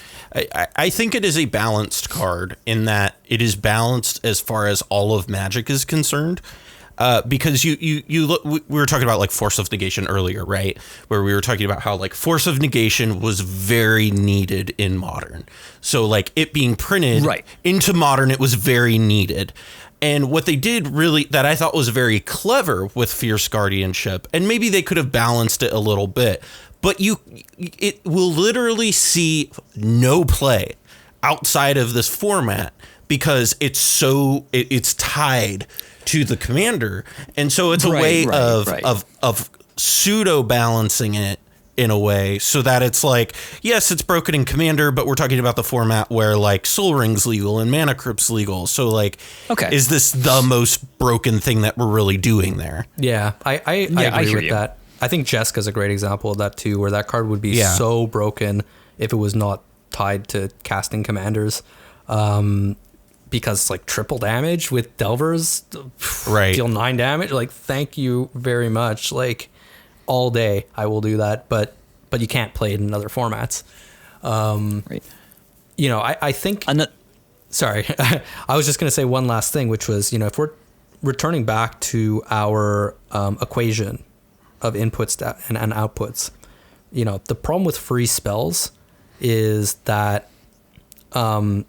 you never have to input any amount of mana, which means that you're spending a card, but you're not inputting any additional resource, which is very unlike most cards in Magic, such that if your output is really like anything that could be useful or something that you would want to have consistently, it's just inherently broken because you've circumvented that system of that essentially dictates the efficiency of cards. So when I think of Fierce Guardianship, and as far as its power level, it is, in my opinion, as broken as Mox Opal is. Because they both have like similar dictations to them, right? They both have this, you need to achieve a certain game board state in order for this to function, right? So like Mox Opal, you can cast it, but unless that you're building around this metal craft where you're going to have lots of artifacts out, there's no really reason to play it in. So I mean, we see this all the time in CDH, right? Like there's plenty of lists where it's like if you're playing a certain density of artifact spells, you can play Mox Opal, but if you're not, you can't. There's like a certain number you have to hit in your threshold where it becomes worth playing. And Fierce Guardianship is one of these cards where if we scale it down to a commander like Lavinia, where we're 2 colors, it's 2 CMCs, or 2 CMCs, Jesus, it's 2 CMC. It's really cheap to get out, has a good ability. That is the sort of deck that's going to need that spell slot, right? If we look at something like, Kenrith, for example, it's 5 CMC. It's going to be much harder to cast that in the same time span as you are Lavinia. And so obviously this, Najeela kind of breaks this a little bit, and there are some things that break this, obviously. But I think Fierce Guardianship is, I think it is about as broken, and this isn't to go too far, but I do. I think it's about as powerful as Mox Opal is, in that you have to achieve a certain game state in order for it to function. And this is true. And it doesn't satisfy. So maybe, coming back a little bit to kind of the grander efficiency discussion here. We have been talking about, why did Modern need the forces? Why did it need Force of Negation? And that, and how do we connect that to efficiency?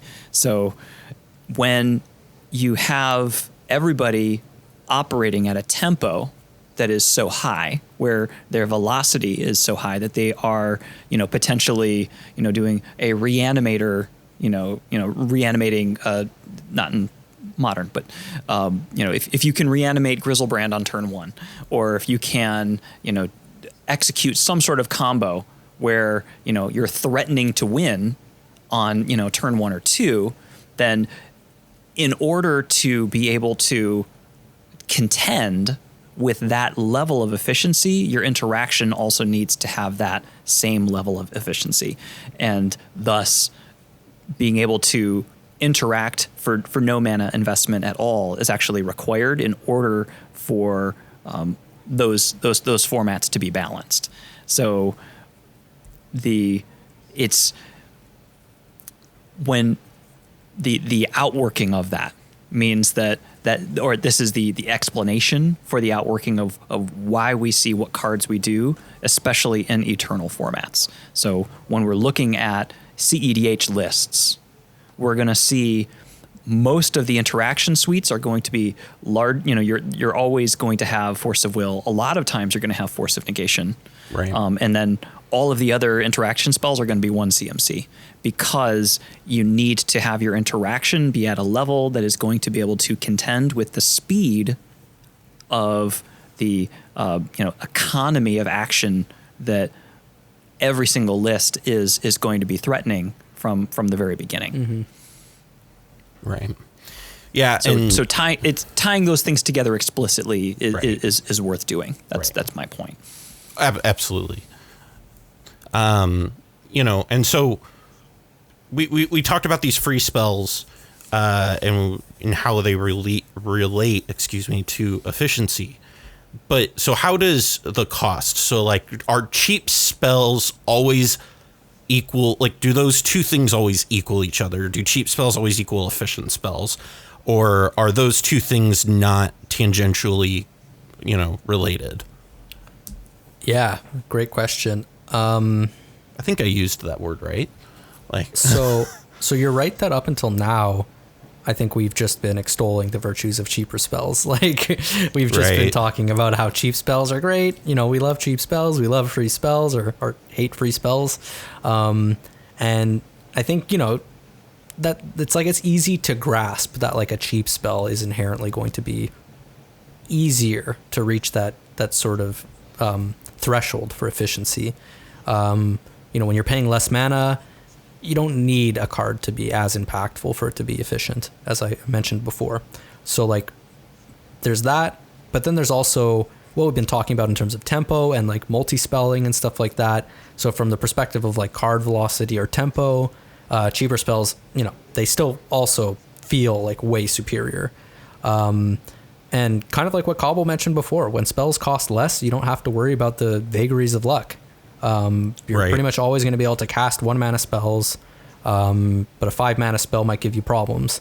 So again, none of this is by accident, right? Like, this whole conversation only really makes sense from the perspective of like having a consistent deck.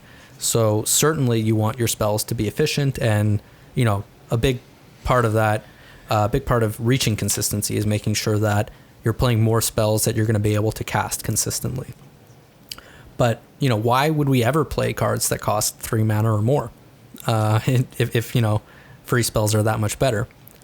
Well, so something I touched upon earlier, and something I think we've just been touching upon a lot, is that good design in Magic, inherently dictates that cards that cost more mana can be more impactful, because you're not going to consistently be able to do the thing that they do super fast, because you have to develop your mana, or you're not going to draw into enough mana sources, et cetera, et cetera. So yeah, essentially we can say you need to input more resources for every given unit of output, which is like an effect on the game, as we discussed before. So like where more expensive cards can become more efficient is when we look at the other part of the input equation, which is that our number of cards being input into the equation doesn't change. The mana cost changes, but if we're not spending more cards relative to cheaper spells, then that can bring its own form of efficiency, especially if that one card that we're talking about at a higher mana cost potentially has a much greater effect, so a greater output. If we move on and talk about Wrath of God, again, as our example, up until now, we've been talking about, 1, 2, 0 mana spells. So a 4 mana spell like Wrath of God doesn't seem incredibly efficient compared to those examples. And in some contexts, 4 mana is definitely going to be too much. Like in CEDH, for example, you never see Wrath of God. But what you'll see instead is like Toxic Deluge, which at 3 mana reaches a threshold of mana efficiency, such that it sees widespread play, or should see widespread play. But in contexts where threats aren't as mana efficient as in CEDH, or for example, there's more creature threats, such that you might want to play additional board sweepers. Wrath of God becomes perfectly playable. And in fact, I would go so far as to say it becomes extremely efficient. It's an incredibly efficient way to convert a card and mana into an incredible amount of tempo and card advantage. Right. In this situation, kind of like what we were touching upon before, the tempo and card advantage aspects are almost indistinguishable. So, if you weren't necessarily getting the link before about how, tempo can be related to card advantage and how, things can be efficient at higher mana costs, hopefully, things are a lot clearer now. Sometimes it can be okay to spend more mana, but when you spend more mana, a card needs to do more stuff. Right. Another good example. Speaking of. Yeah, another good example, Cyclonic Rift. We talked about how this one doesn't produce card advantage before, at least not in the traditional sense. 7 mana doesn't seem efficient at all. 7 mana seems like a pretty raw deal. If I'm spending 7 mana, a lot of the time I want to be casting Peer into the Abyss and winning, not casting Cyclonic Rift. But, if you're looking at other contexts, like more casual EDH, for example, and, even in EDH or CEDH, I should say, where you might need to address a very complicated board state filled with like tons of stacks pieces, spending 1 card and 7 mana for that magnitude of an effect, and that effect on tempo, and potentially allowing you to address multiple problematic permanents, there's clearly like an incredibly high degree of efficiency here. Right. And this 1 card, as we touched upon before, will just win games by itself in many situations. Right. So its efficiency scales with the context of the board state.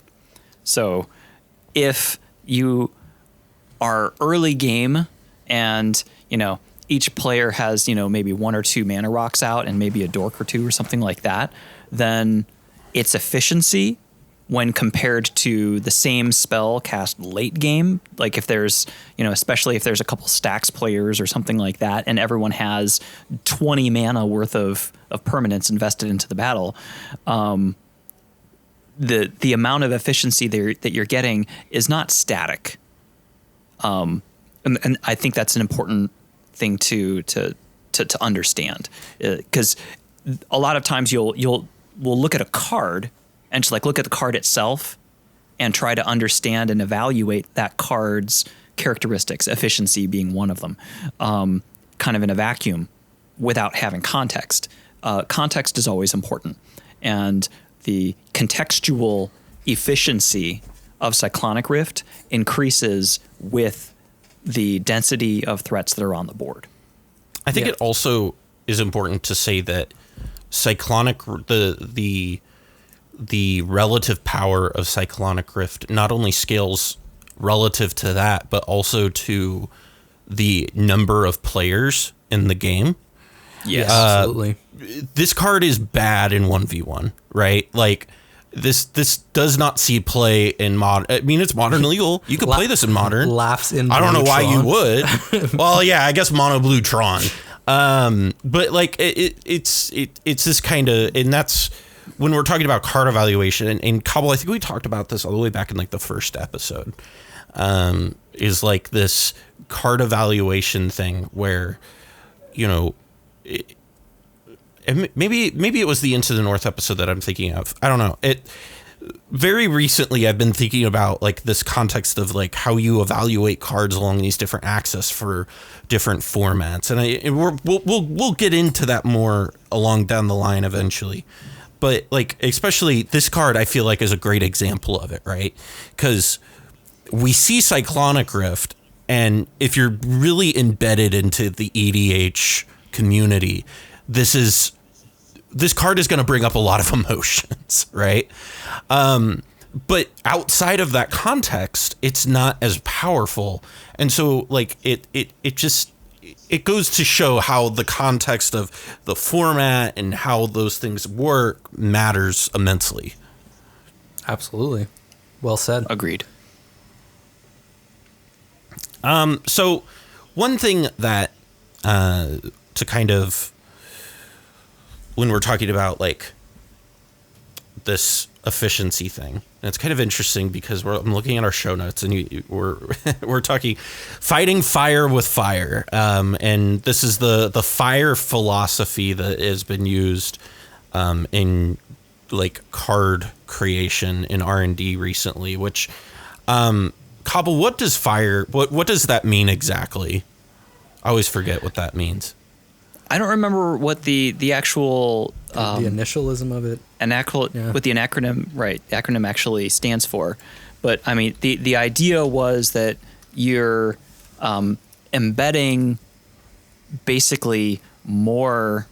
The outworking of it is that you're embedding more output to the card for what you're putting into it. Here it is. It's fun, inviting, playable, replayable, and exciting. Right.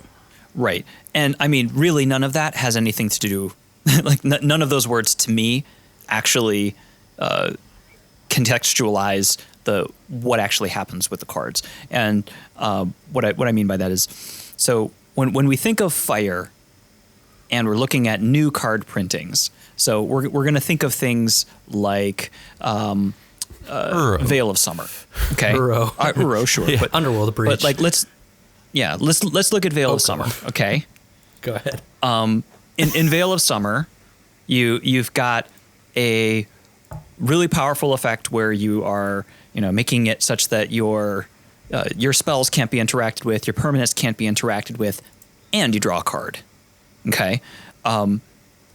Previous templatings of similar effects would have been either, the Autumn's Veil effect or something that lets you cantrip. Putting both of those things together is kind of the result of this initiative of wanting to kind of make cards more exciting.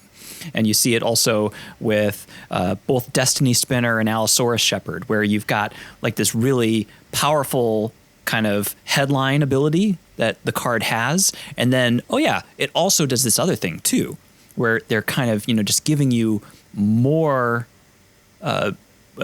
more utility, more power for being able to, improve the strength of the permanents that you have on your board, in addition to doing something that you would have already paid that cost for just the headline ability.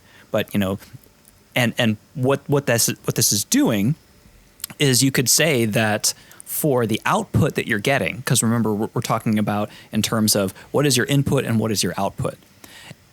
If you're looking at Peak or, even, Gitaxian Probe or something like that, you've got, you're spending either 2 life or 1 mana to draw a card and maybe have another effect too. And, you can compare that to Veil of Summer, and it's like the efficiency of Veil of Summer is just so much higher because what you're getting out of that exchange is so much more. And so what we're seeing is new printings that are following kind of the fire mindset are increasing the efficiency of cards, because in many cases the rate, the mana cost for those cards, for Allosaurus Shepherd or Destiny Spinner, I would pay 1 or 2 mana for those effects anyway, even without the added benefits that they're tacking on to it. Right. So we're seeing an increase in the efficiency of cards because of this mindset and this methodology. Mm-hmm. Yeah. So it's just cards becoming more complex, right? And that's kind of like part of the philosophy of Fire. See Wheel of Misfortune. Oh my gosh. But so, when we talk about when we're fighting fire with fire in this context, and you look at a format like CDH, what are we talking about with this, Pongo? So yeah, bringing it back to CEDH, the format has very particular features that I would say shape the tempo of games. And in many respects, CEDH is probably closer to something like Vintage as far as the tempo of games is considered. So that has a huge impact on the type of cards that ultimately see play. So, one of the big things that we have access to in CEDH is a pretty high density of fast mana. And so what fast mana does is, it serves as one of our inputs for exchange, but it kind of, again, harking back to what we were talking about before, which is, like certain cards can be designed with sort of this intention that like, oh, maybe, you're going to play it on turn 4 or 5 instead of on turn 1. All this fast mana absolutely blows that out of the water, changes that metric entirely, because now you're essentially feeding cards as an input to create additional inputs such that you can have ever greater outputs. Kind of like our example with Storm earlier. So this means that it's way more possible to play powerful spells ahead of schedule in CEDH. And so decks need to be prepared for that type of explosive power. So, to Cobblepott's point before, inevitably answers are kind of going to follow suit with the increased power or the increased speed at which we can start casting our really impactful threats. So you start to see a lot more efficient interaction to fight that explosive power. Another thing that happens, and, we kind of touched upon this before when we were talking about Modern, we're talking about CEDH, it's an eternal format, and we have access to an enormous card pool. That's where we get our fast mana in the first place, but also we're getting all these new cards that are being printed, and a lot of them, we could kind of call them design mistakes. If we're talking about the relative vantage point or, of past card design, they feel like mistakes because they just push the power level of cards so much further than what we've had in the past. They're not necessarily mistakes in the sense that that could have been intended. It could be intentional that you're trying to make the game more powerful over time, and we can kind of waffle on this point of what is a mistake actually, but from the perspective of our past power level, these cards feel disproportionate. Like it feels like they have a disproportionate effect on the game for their mana costs compared to card designs in the past. And so, some cards are just inherently more efficient than others, right? Like some cards are just like strictly better than others. That's important. We can certainly talk about cards being strictly better. And when a card is strictly better, I think that just essentially mathematically, like by definition, it's more efficient. But we can also, as we have been doing, talk about the dynamics of a given format or a format power level, if we're talking about EDH, in particular, and certainly some cards, just because of their mechanics, are going to be inherently more efficient than others. And when you have more access to those cards, that's going to, further kind of lower the threshold for, or I guess we could say raise the threshold for what a card needs to do for it to see play. And then another important factor is, the 40 starting life and 3 opponents. This has an enormous impact on the tempo and efficiency propositions of staple cards in 20 life formats, or 1v1 formats. Something like a Tarmogoyf, a French vanilla beater, or a Delver of Secrets, for example, or just like burn spells, your lightning bolts and stuff like that. They're just way less efficient by virtue of the changed parameters of the format. Your 3 damage doesn't go as far in CEDH because you have to deal 120 damage if that's the way you're planning on winning, compared to only dealing 20 damage. Your Tarmogoyf, even if it's a 5/6 for 2 mana, like that's incredibly efficient when you need to deal 20 damage, but when you need to deal 120 damage, it's not very good. Which again brings us to the notion of efficiency not being a static concept. Right. So, you could look at a lightning bolt and say that's really efficient, and you could say, well, it is in 20 life, 60 card formats, but it's not efficient in 40 life, and for that very reason, especially when you have 3 opponents. So being able to contextually evaluate cards for CEDH for the context that we have makes it such that you were talking before too about how some of the cards just have a higher output. When we've been talking about resources, we talked about resources way early, where kind of the thing that people care about, like the actual tangible inputs and outputs that we really focus on, are cards and mana. And yes, stuff in graveyards are important. Yes, life, comes into the equation, but they're less tangential because of our, 40 life, for instance. That makes them even less tangential, or even more tangential. I mean, so things like, any spell where we're paying life for cards are much more explosive. So, if you're looking at Necropotence, if you're looking at Ad Naus, you're looking at Fire Covenant, all of these cards that were kind of designed originally with 20 life being the starting life total for each player. You could, in that context, say, well, they're this efficient because this was kind of the expectation of what their ceiling would look like. Well, when you double people's life totals, the ceilings of all of those cards get way higher, which in turn causes their efficiency to become much better. We talked about this. Are so much higher. We talked about this in our last episode, right? Where we were talking about how, like, if you were to design, was it us or I don't remember. Into the North was talking about Into the North. Okay, that's right. You're thinking Into the North. Lightning bolt for multi. Okay.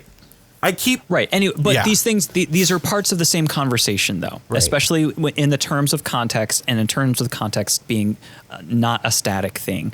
It's important to understand what it is, kind of in concrete terms, what we're talking about, and that's why I'm trying to clarify. Right.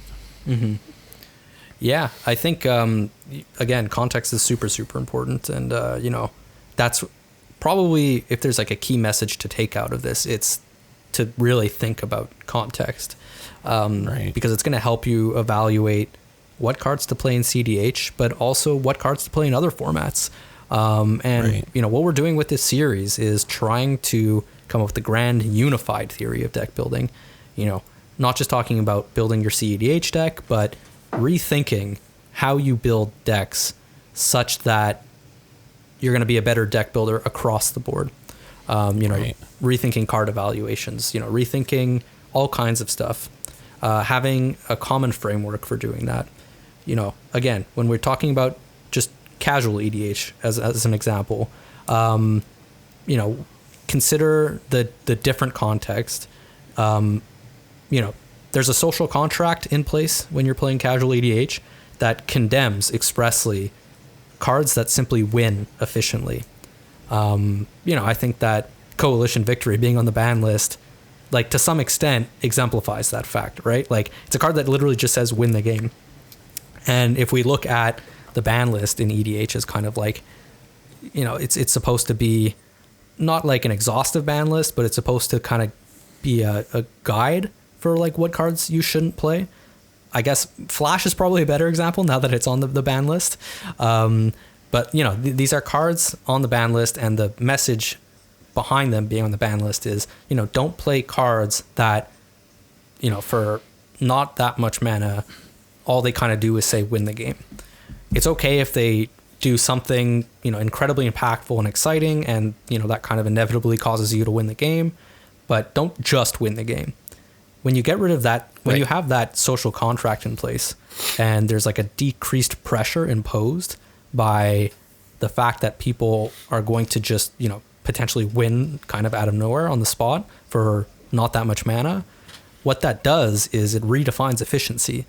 It says that, efficiency now is trying to maximize the output from each card input and not necessarily maximize mana input to output. So again, that's why battle cruisers can become efficient. Your battle cruiser decks, casting your 7 mana spells that essentially, like, I don't know, casting like Vorinclex, for example. Maybe not the best example because it's not a super nice card, but like Zendikar Resurgence, which I believe is kind of another, there you go. Yeah, like mana doubler effect, or Nyxbloom Ancient, for example. These cards become incredibly efficient because like they just have such an enormous output for the card input, and it's okay to spend more mana. In fact, like, you should just anticipate spending a lot more mana over the course of the game. But obviously you're just going to have a limited access to cards. So you want each card that you find to be kind of as impactful as possible. So, if we're discussing this within the context of CEDH, right? Because we are a CEDH podcast, right? So tying this in, what do we really kind of hold as like I'm kind of like setting you up for this because I feel like everybody knows the answer here, right? But it's like, what is the poster child for efficiency in competitive EDH? Let me think about that. Wait, hold on. I have it right in front of me in our show notes. It's Lavinia. Yeah. Got it for you. Perfect. Next question. Got him. Well, so, if we're talking about kind of like our efficiency equation, obviously we want a card that kind of like maximizes output for a given input plus like input of mana plus input of cards.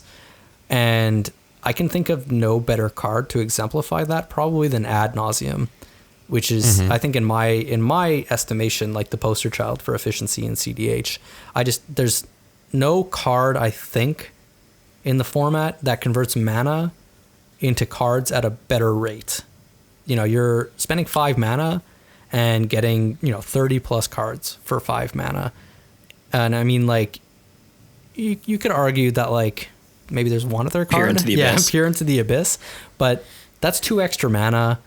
That's not negligible, right? Like, that's certainly not negligible. And Ad Nauseam is also an instant, so it kind of fits into more places. And, like, the amount of cards that you get for the 2 extra mana, maybe you get, like, 10 to 15 more cards. So you get, like, 50% more cards, but you're almost paying 50% more mana anyway. So, like, they're comparable in that respect, but one just has, like, a kind of higher threshold that you have to reach. But anyway, there's trade-offs too. Yeah, exactly. I mean, there's trade-offs. You can cast Peer into the Abyss at 2 life and still draw half your deck. Right. So there's... But you can add Nulls into a whole Reacher, context. right? And you can... Exactly. Peer into the Abyss... Context matters. Scales down or scales up better the less life you have. Right. Yes. Right. Exactly. So... I don't think it's super meaningful to get into that conversation right now, but they're both similar enough cards. I think Ad Naus is just more emblematic as far as the format is concerned. And if you're playing, well, it's been around so much longer, right? Like, right. I mean, I remember back in the olden days of 2018, when we would just cast like end step value Ad Nauses. Right. Right. Ye old Ad Naus. Well, I mean, you say that, but I cast plenty of main phase Ad Nauses back then too. I know plenty of people did, but have you ever played Magic with me? I sat on my Ad Nauses. Are you kidding me? You're the worst. But yeah, so this card, it's not a win condition on its own per se, in the sense that, well, I guess it's probably fair to say it's not like a finisher on its own, right? But it's easy to see how in producing all of those resources, getting that much output, getting all of those cards, it's fairly trivial to convert into a win from that point on. Obviously, you need to have a properly constructed deck to do that efficiently, but it's not hard to see how, it's not hard to imagine how, like, once you've drawn 30 cards, how you would build your deck to then subsequently win. Right. It characterizes by itself a lot of what we've been talking about when you're talking about deck design that's proper to be able to house an Ad Naus. So we've had all of this discussion talking about 0, 1, and 2 CMC cards and how something that's 3 or more has to do something that's really big. Well, if you're building your deck around Ad Naus, or with the express intent of being able to profitably be able to play Ad Naus even during a main phase, the idea there is that we're running a lot of bootstrapping cards. Mm-hmm. And bootstrapping cards being cards that with 0 inertia, maybe you tap out, you tap your 5 mana to cast Ad Naus, and you don't have any mana to do anything with. You need to be drawing into cards that are mana positive and have 0 mana cost investment to get them going.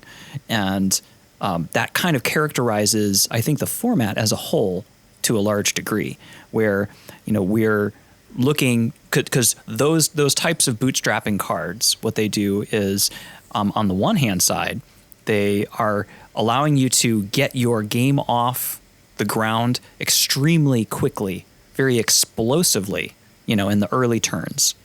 And also, once you've actually executed your Naus, then they also allow you to explode out the other end with, your 30 plus cards to be able to actually cast something that is, a game finishing sequence, whether it's a storm sequence or whether it's, just, a 2-card combo that we won't name here.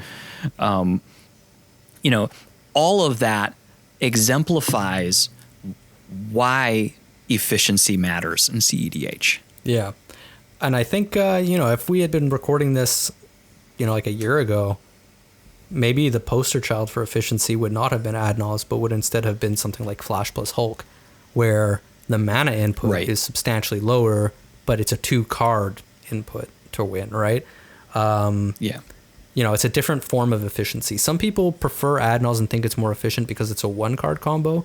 And, I don't think, even though we are talking about efficiency, that's probably something that is better saved for a discussion on win conditions specifically. Wink, wink. We'll get to that point. Right. But, I think, though, that there is certainly like a lot of deck building considerations that come out of not needing to, devote as many slots as you do to making Ad Nauseam convert into a win, for example. Instead getting to play this 2-mana, 2-card combo that doesn't require any additional inputs beyond that point, provides, a certain degree of resiliency.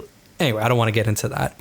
But, all that to say that, there are other cards historically that could probably be considered like the poster child of efficiency in CDH.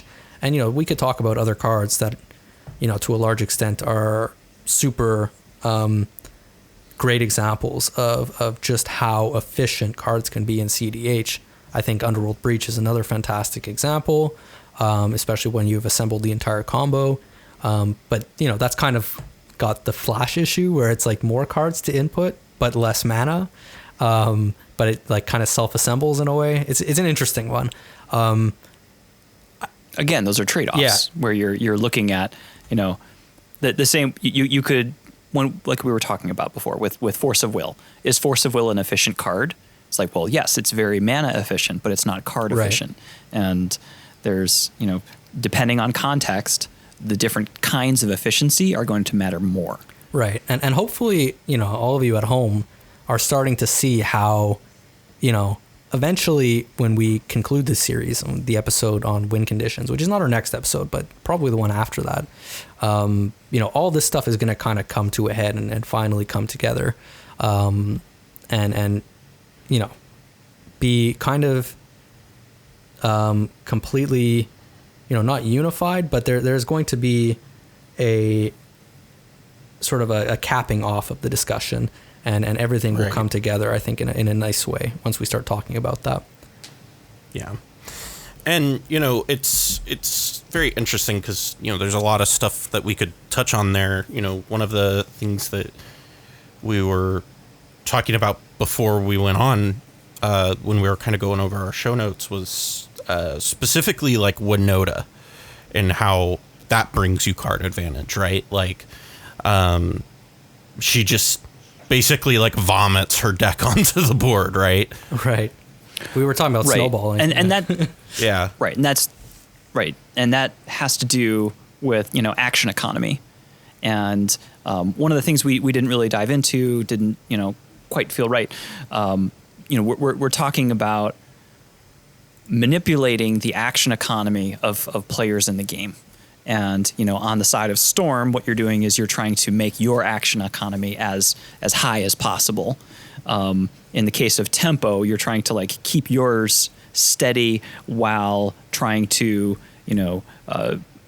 reduce by degrees by using, efficient interaction, the action economy of your opponents. Really what we have, that there's another archetype that we didn't touch on, but it's largely playing that same type of game, and that's stacks. So, in stacks, especially, if you're using cards like Rule of Law, you're looking at trying to, in one hand, control the action economy of everybody at the table. So Rule of Law is going to keep everybody from being able to do the explosive sequences of play that they want to, that are kind of, breaking the game's, fundamental rules, of one land and one card per turn and all that kind of stuff. By saying, players can really only take this one action per turn, you are disrupting the action economy of all of your opponents. And the idea is that you are wanting to find ways to break parity with that whether you're Wynota or whether you're Kenrith or some other some other commander that is allowing you to take actions without actually casting spells, and thus what you're doing is you are forwarding your velocity forward while everybody else is kind of being held in place. And all of that is also part of the efficiency discussion, because really what you're doing is, again, it's how much of you are you getting out of your resources.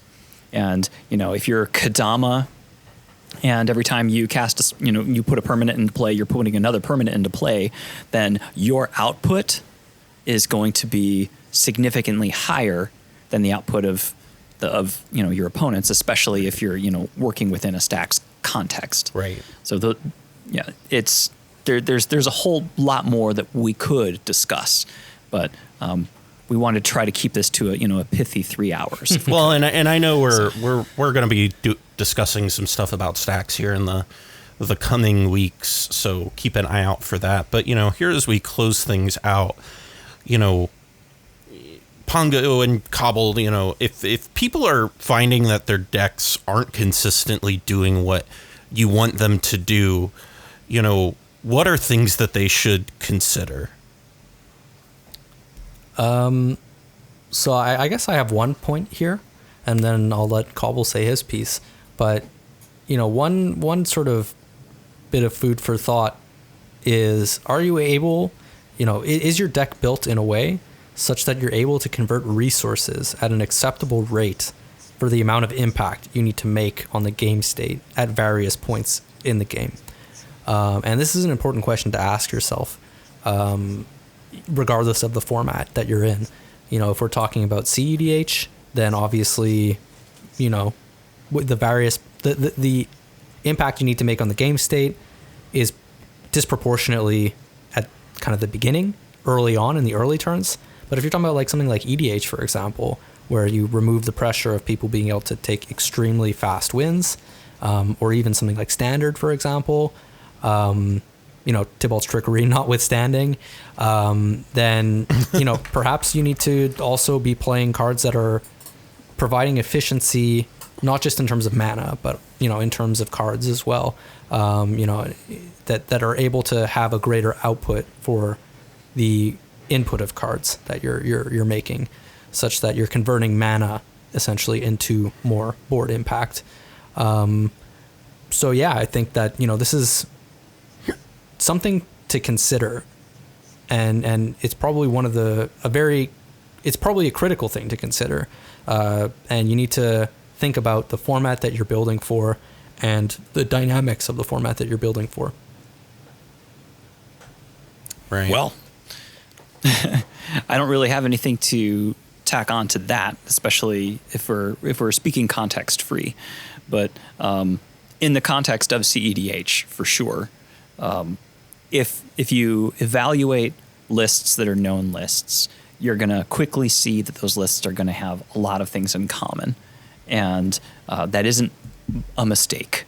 It's not an accident that you see a lot of the same kind of staple cards, whether it be the interaction, whether it be the ramp suite with the free mana rocks. There's a lot of reuse of concepts within the metagame, and a large reason for that is the efficiency and thus consistency that is earned by using those cards.